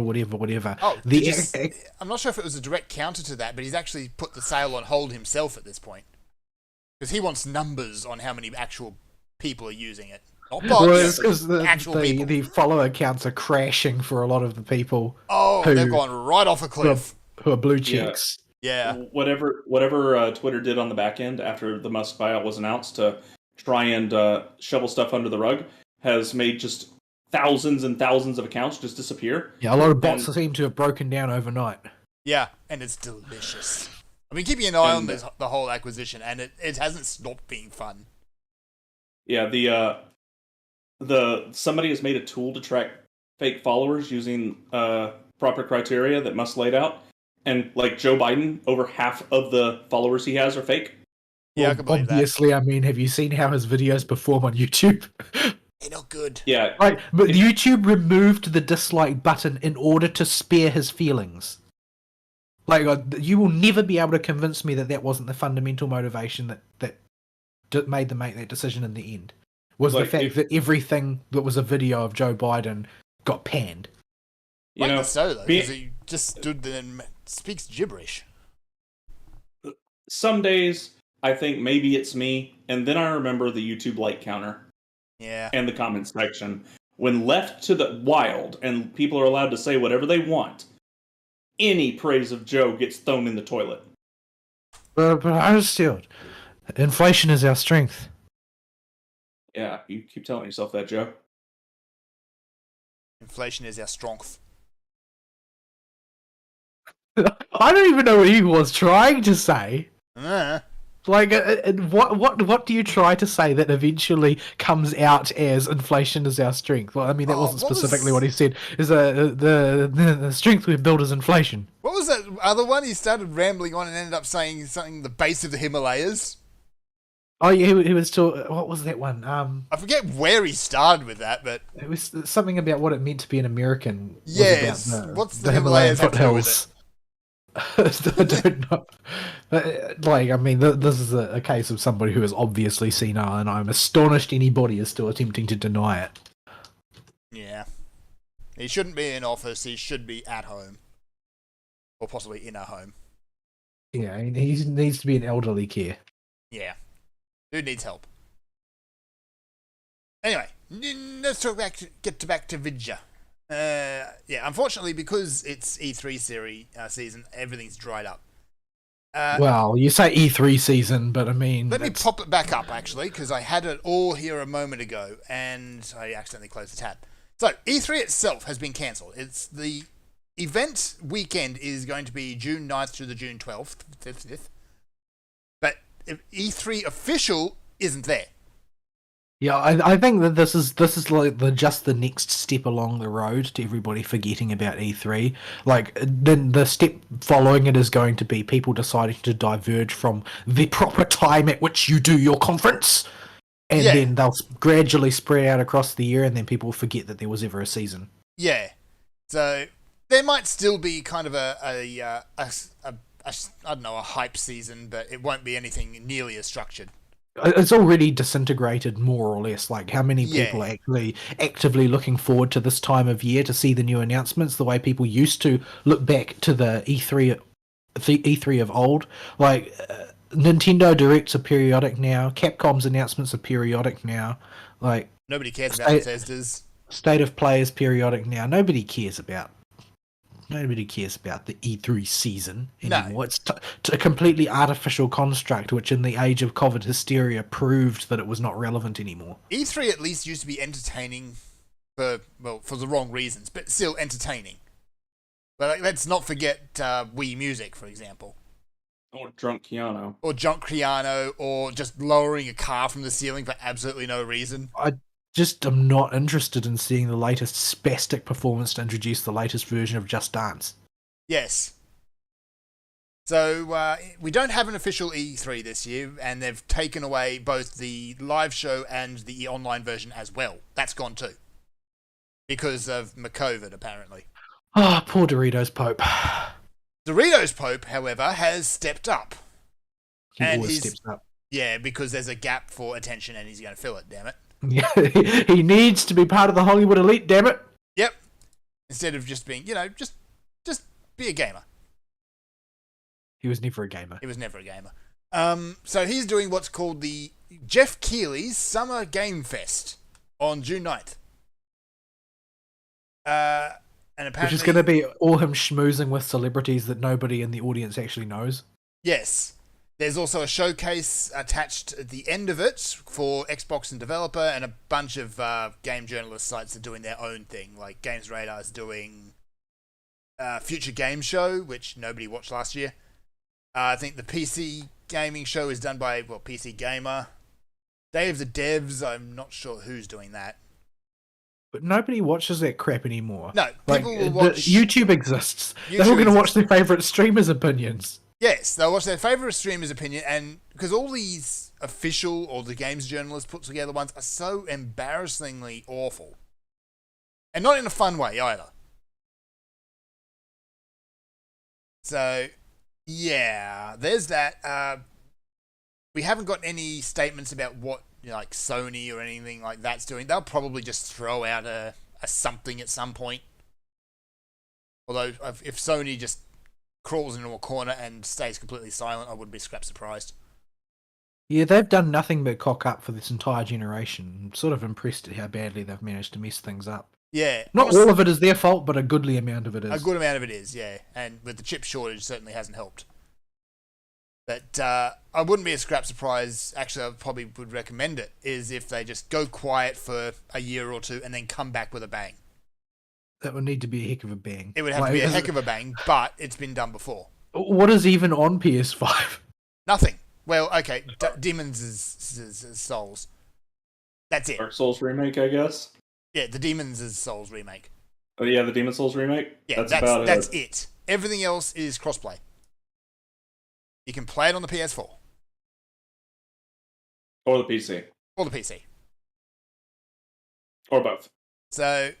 yeah, we're still at the moment. We've got the corpse of an of the announcement season. It's probably going to stick around for a couple of years. E3 is threatening to come back next year with the full ensemble. I'm not sure if that's actually a good thing. Yeah, but it's expensive to attend E3. So when the balance sheets come in for end of financial year, depending on whichever country you're from, the people who look at those balance sheets are going to say, "Hey, why do we have all this extra cash in our marketing budget? Oh, we didn't go to E3, but nothing has happened to change our sales. So I guess we just won't bother in future." We'll just do it online like everyone else. We'll just put together. We'll just stand in front of a green screen. Yeah, pay $50 for a webcam and we're done. We done, boys. And I think that's where it's going to go. And also, we don't need to associate with Kotaku. Win-win. I mean, as far as the schmoozing contingent is concerned, I mean, the Keighley will practically pay you to do it. Yeah. Although, to carry that joke forward, have you just watching Kotaku over the last few years? It's like every time they show up somewhere to schmooze, they just say, "No, we good." Nobody wants to talk to Kotaku. Why in the heck would you? Yeah. So, yeah, we've got all of this to look forward to. What is... Okay, here we go. So we've got a timeline. We've got Jeff Keighley's Summer Game Fest presented by Prime Gaming, the development studio that's going to ruin everything. You got the Xbox Bethesda on the 12th, the Future Games Show, you've got the PC Gaming Show, you've got Day of the Devs, which is... Oh, that's by Double Fine. Okay, it's a game jam, I guess, of sorts. Game jams are the only thing Double Fine ever does. Yes, that's kind of what they do. EA then has theirs. They're doing one. Sony is unannounced. Nintendo is probably going to do a Direct because they always do a Direct in June. And yeah, Sony is just completely quiet. So, yeah. The last few years, it's just been like you go if you want to watch or find out what's going to be good. You go to your favorite YouTube and watch them do a rip on the announcements, actual stage announcements first, which is usually someone making fun of Todd Howard. And then you just go down a list of announced titles, and if you see anything that's interested, you click on that and you watch the trailer on YouTube. That's what E3 has become. Yeah, if I did not have a show, I would not watch anything from E3. It does. Well, you wouldn't know that it happened either these days. No, you wouldn't. You'd be completely forgiven for missing it. So yeah, I still surprisingly have some of my Zoomer cousin and his friends. They'll talk about E3 like it's really hype when it's right around the corner. But I'm just like, why do you care? They're following the script that has been laid out for them, because see, the one role that E3 has in the new information economy is it allows the less creative, less interesting streamers to do watch-alongs. Yes. And unless they're peeing on it in real time, they'll just sit there and they'll go, "Oh, that's good." Instead of half of these trailers, you look at it and go, "What?" Seriously, there's a bunch of these trailers that tell absolutely nothing about the games. Mm-hmm. Okay, so that's that. Maybe this is going to be the year that tolls the death knell for it. Yeah, we should be so lucky. Yeah. Oh, I posted an article that we've talked about a couple times already, but I posted it here just because the number keeps getting higher, which is relevant to all things gaming, including E3. The chip shortage is now up to 2024 in its delays. Yeah. I delayed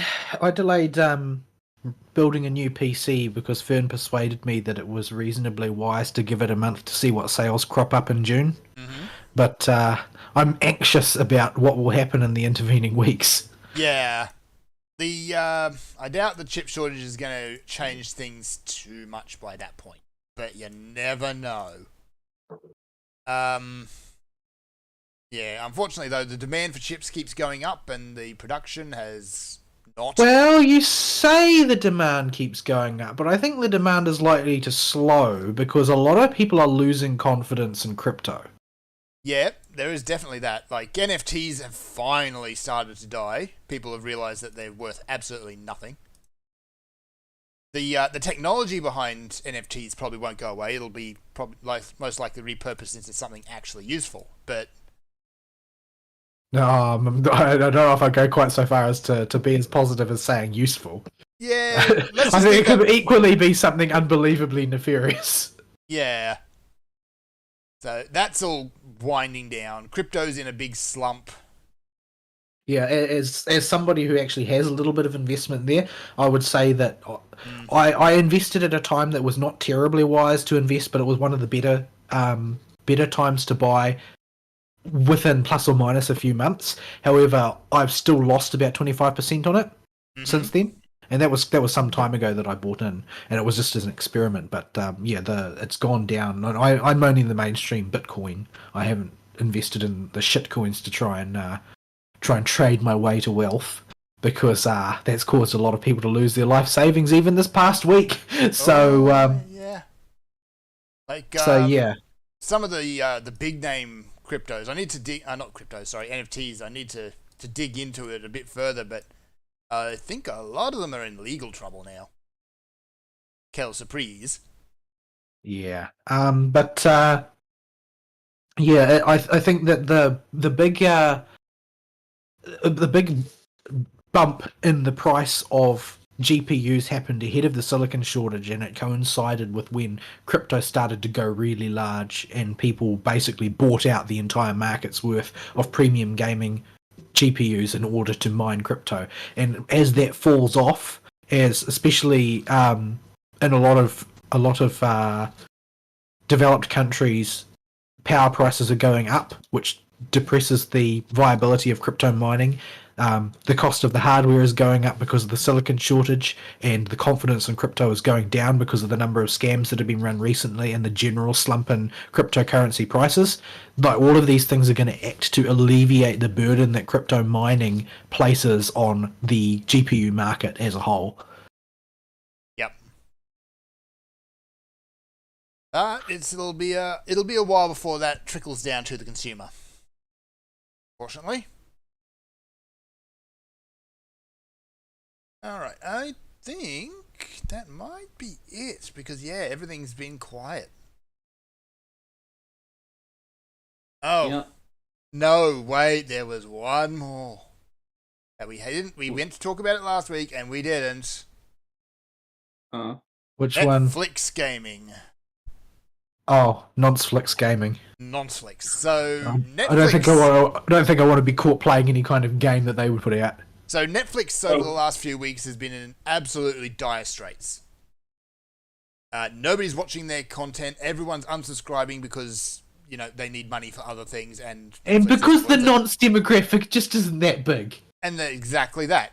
So Netflix's answer, or one of their answers, is to enter the gaming space with let's just call it Netflix Stadia. That's a great model to follow. Yeah, everyone likes this. What could possibly go wrong? Everyone remembers the Stadia. That was a huge success. Yeah. To quote Top Gear, ambitious but rubbish. Yes. Full Good strategy, Top Gear. Cotton. Let's see how this plays out for them. When Top Gear was good, then they ruined it. So Netflix also had another response this week, and that they seem to have finally had their shareholders come slap their leaders in the face. Yeah. With an employee. Is Netflix one of those businesses that has never made any money? They have made money. It was profitable back in the days when it was a mail-in DVD service. I haven't checked since in recent years, but I think they had a big spike at the start of the plague in profitability. but it's just been trickling down since then because the whole world economy is going into the toilet. People are Yeah. back at work. And also people are back at work and have better things to do. And Yeah, because they, Netflix's content is crap. They sent out And a also memo not to sorry. because Dave Chappelle has done stuff on their platform and signed deals for exclusives, and I thought he was an untouchable now. he pretty much is. But he did have a guy charge him on stage with a knife Oh yeah, this past week. the fact that Well, and he was the only one that got charged in that case. yes, he was. Though Chris because- Rock was there as well. He kind of swung onto the stage and said, "Was that Will Smith?" But, Yes, I like Chris Rock. but So, because the person who attacked him with the knife was diverse, he wasn't charged. Yeah. he was beat up pretty good by security. His arm is all cattywampus. Oh yeah, his arm was backwards. Yeah, but and that's no less than he deserves, or somewhat less than he deserves. But yeah, there's a legal system and it doesn't do anything. Yeah. I'm not sure if So, that was the legal system or Chappelle who made that call, but yeah. But Oh yeah, well, I don't think it was Chappelle. I think it was intervention from the higher political voices in the region. Yeah. Though, to swing it back, actually, apparently there's emails leaking out of Netflix at the moment. And yeah, this is what I was getting at. yeah, the whole sentiment there from the higher ups at this point says, if you don't like it, you quit. Yeah, you can. They're not going to give in to the demands of their woke employees anymore. Yeah. Well, because- they already tried that, and that didn't work so well, did it? Yeah. It's come back and a bit Disney on the arse in a huge way, and other companies are sitting up and taking notice now. All you have to do is not employ nonces, and you don't have this problem. Yeah. They're All realizing you gotta that do- what do you call them now? I'm trying to think of the correct phrase. The activist elite, let's go with that, doesn't actually buy your products. Well, it's like they're not interested in the product. They're interested in taking over the medium. Hmm. They want Yeah. control and domination of the medium. They have no interest in what it actually generates. Yeah. This is an idea that people in that osphere understand much better than your traditional right wing types, where there is such thing as a currency other than dollars, and they are happy to take cultural power over dollar value.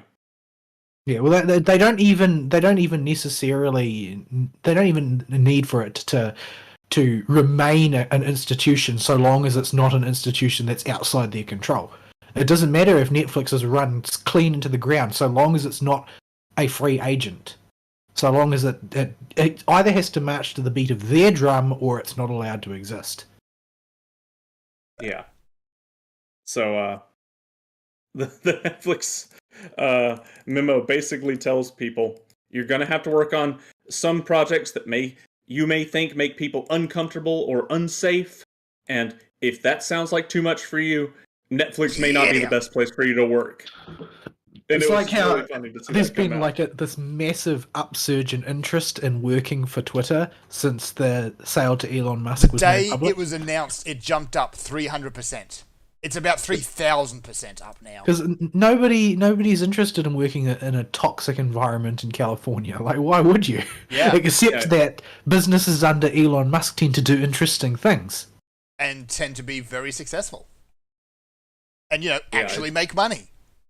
And I mean, that's not what employees are thinking about. They're not thinking about making Twitter successful. They're thinking about, this is the potential here for me to actually do something new and have a career, which is something Cool. that you don't find in the progressive space. Nobody working for Twitter presently did any work.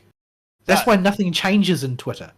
They've got an HR department the size of a small planet and no engineers.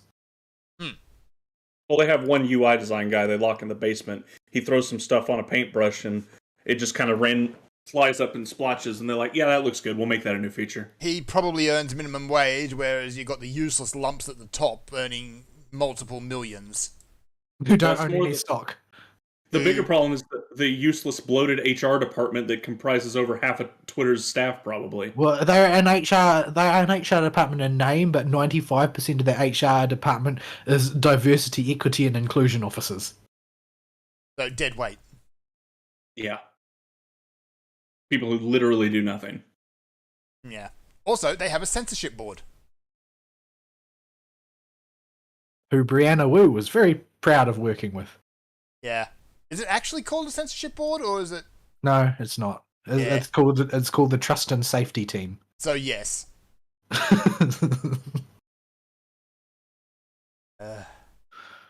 So yeah, the whole Twitter for that has continued to be incredibly amusing. But swinging it back to Netflix, let's see.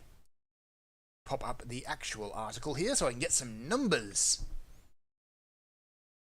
All right, so yeah, they're blaming the loss of the discontinuity of their services in Russia as a part of them losing 700,000 subscribers.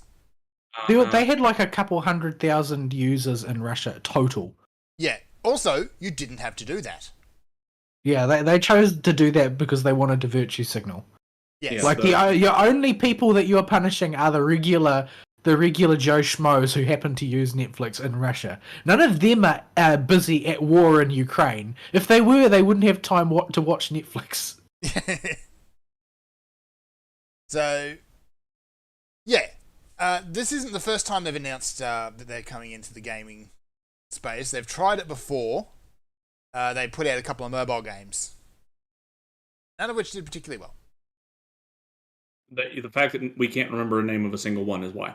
Stranger Things. That's it. Yeah, that's a tie-in to one of the TV And shows. that's only going to be popular while the show is running. Yaha. It's a tie-in And game. popular is in inverted quotes, in that people will download it because they saw words they recognised and never run it. Stranger Things. I like Stranger Things. This game is hot garbage. What? Yeah. We know how this cycle works. I've never seen any of it. I've no idea if it's actually genuinely good or not. It's not bad. From what people say about it, it sounds to me like it mainly trades on nostalgia. It does for a large part. It's mediocre, but I really have a dislike for it because they filmed it at the quarry near my house. Of course they did. A good Everyone chunk of it. films in Georgia. Yeah, because we have tax breaks for that kind of thing. Yes. And we have a giant quarry behind the prison. And they were on the freaking roads and would pay to lock down the roads. Hmm. I mean, I am in... Is there anything that's not for sale under Kemp? I have no idea. We're not California, people. Come on. We're even on the stick side of the town line. Like, you guys were in the boonies. There is farmland as far as the eye can see. What the heck were y'all doing out here? Probably chasing some rubber forehead monster around. So, yeah. So that's so far Netflix's approach at gaming.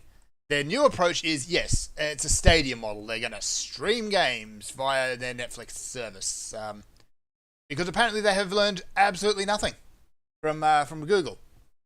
Incidentally, let me see, is Stadia still alive? I thought they announced an official shutdown. I don't know if it's actually shut down yet. Let's see. Is Google Stadia... I put... just type Stadia into Google, and the first question is Google Stadia still a thing? I'm going to the answer... No.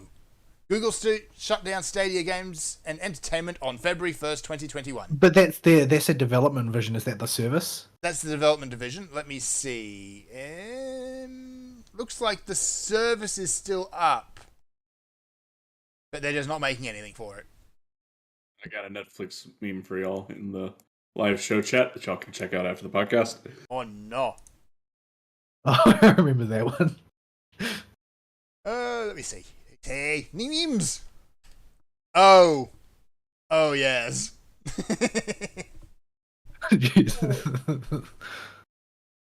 So yeah, they're gonna have 50 games at launch, so they say. But yeah, I don't think there's gonna be that many developers willing to Not after jump Stadia. on board. Not after Stadia. Maybe if Stadia hadn't bombed, Netflix could try something. But Stadia being so recent in the corposphere's memory, no company is going to want to jump on this. I think there's also going to be a contingent that will just say, no, not Netflix. Yeah, like we don't want people to think we're nonces. they've got the opposite of the Midas touchlight now. It's everything they touch turns to crap. Yeah. Cuties 2, the ghost of Jeffrey Epstein. Someone needs to go to jail for Cuties. Because, good grief, you people are shameless. Is it? I think Cuties is still up, isn't it? I don't know. I'm I not going to assume go so. look, because if I search for it, I'll probably be put on some sort of list. I'm on enough FBI lists, I'm sure. But I'm not going to check. I'm not going to go check because it'll show up in my search history. And Yeah. my search history is shared by the family. Yeah. And that will raise all sorts of interesting questions. Yeah. But speaking of, Netflix is cracking down on account sharing apparently, or trying to. Yeah, My- I've heard that. Yeah. My entire household has hijacked my Netflix account and turned it into the family account. I've stopped paying for it, but it still logs in with my throwaway email. The thing is in a lot of cases, the people who were sharing an account were not going to be paying for Netflix in the first place. So, Yeah. yeah. Well, the thing is that there are a lot of people who will use the same Netflix account, like not just like, oh, well, we all live in the same house. It's like them and all of their friends and everybody they know and their family across the entire country all log in with the same account. Yeah, it's like Yeah. I have my ex-girlfriend's Netflix password still. We can just log in with that. Yeah. I've heard that story at least 3 times from people. The thing is, though, is people will if they've got a handy account that they can just log into, they'll watch maybe one thing and then go on their way. If they don't, then they'll just say, we'll watch something else. Yeah, Netflix just doesn't have very much to offer with its current library that I care about. Well, you're not a nonce. Yeah. Because for me, that's just what Netflix is synonymous with now. The nonsense. Like you had an opportunity to build a reputation, Netflix, and this is what you chose. You did it to yourself. So Anyway, yeah. shall we maybe start packing up? Yep, that's all we got. Alright, folks. I don't really want to give you an email topic of the week for any of the stuff we talked about. I don't want to talk about any more of it. Yeah. If you can think of any video game that's supposed to go on the best-selling games of the last 12 months list, other than Elden Ring, let us know, because I can't think of one. Should have been Endwalker. Yeah, that was 12 months ago, but they stopped selling, remember? Yeah, they had no choice. They The servers had were to. overloaded. Yeah, it was either that or pull a Blizzard and just let everyone try and cram into overloaded servers. Was went from the acclaimed MMORPG Final Fantasy XIV with the free trial up to Heavensward to F off, we're full. Yeah, piss off, we're full. So, yeah. I mean, it took a big pair of brass balls to make that call, but it was the right call to make. So yeah. There's your email topic of the week. Any closing comments before we get out of here? No. Can we hire Yoshi P to run immigration policy? I'd like to hire Yoshi P to do a lot of things, but there's only one Yoshi P, and not enough of him to go around. Well, they did on one of his producer-led lives. They did discuss cloning him. That's a worthwhile investment. Do it. No. Actually, it was they discussed what would happen if they had a situation where they were able to split the source into 14 shards. Oh, yeah, that was 14 Yoshi Ps. So there were 14 Yoshi Ps, but then they reasoned that he might be too diminished by the process to actually be as useful. That's a fair point. I see. I mean, hey, the Warrior of Light can pull himself together enough. And Ardbert. Yep.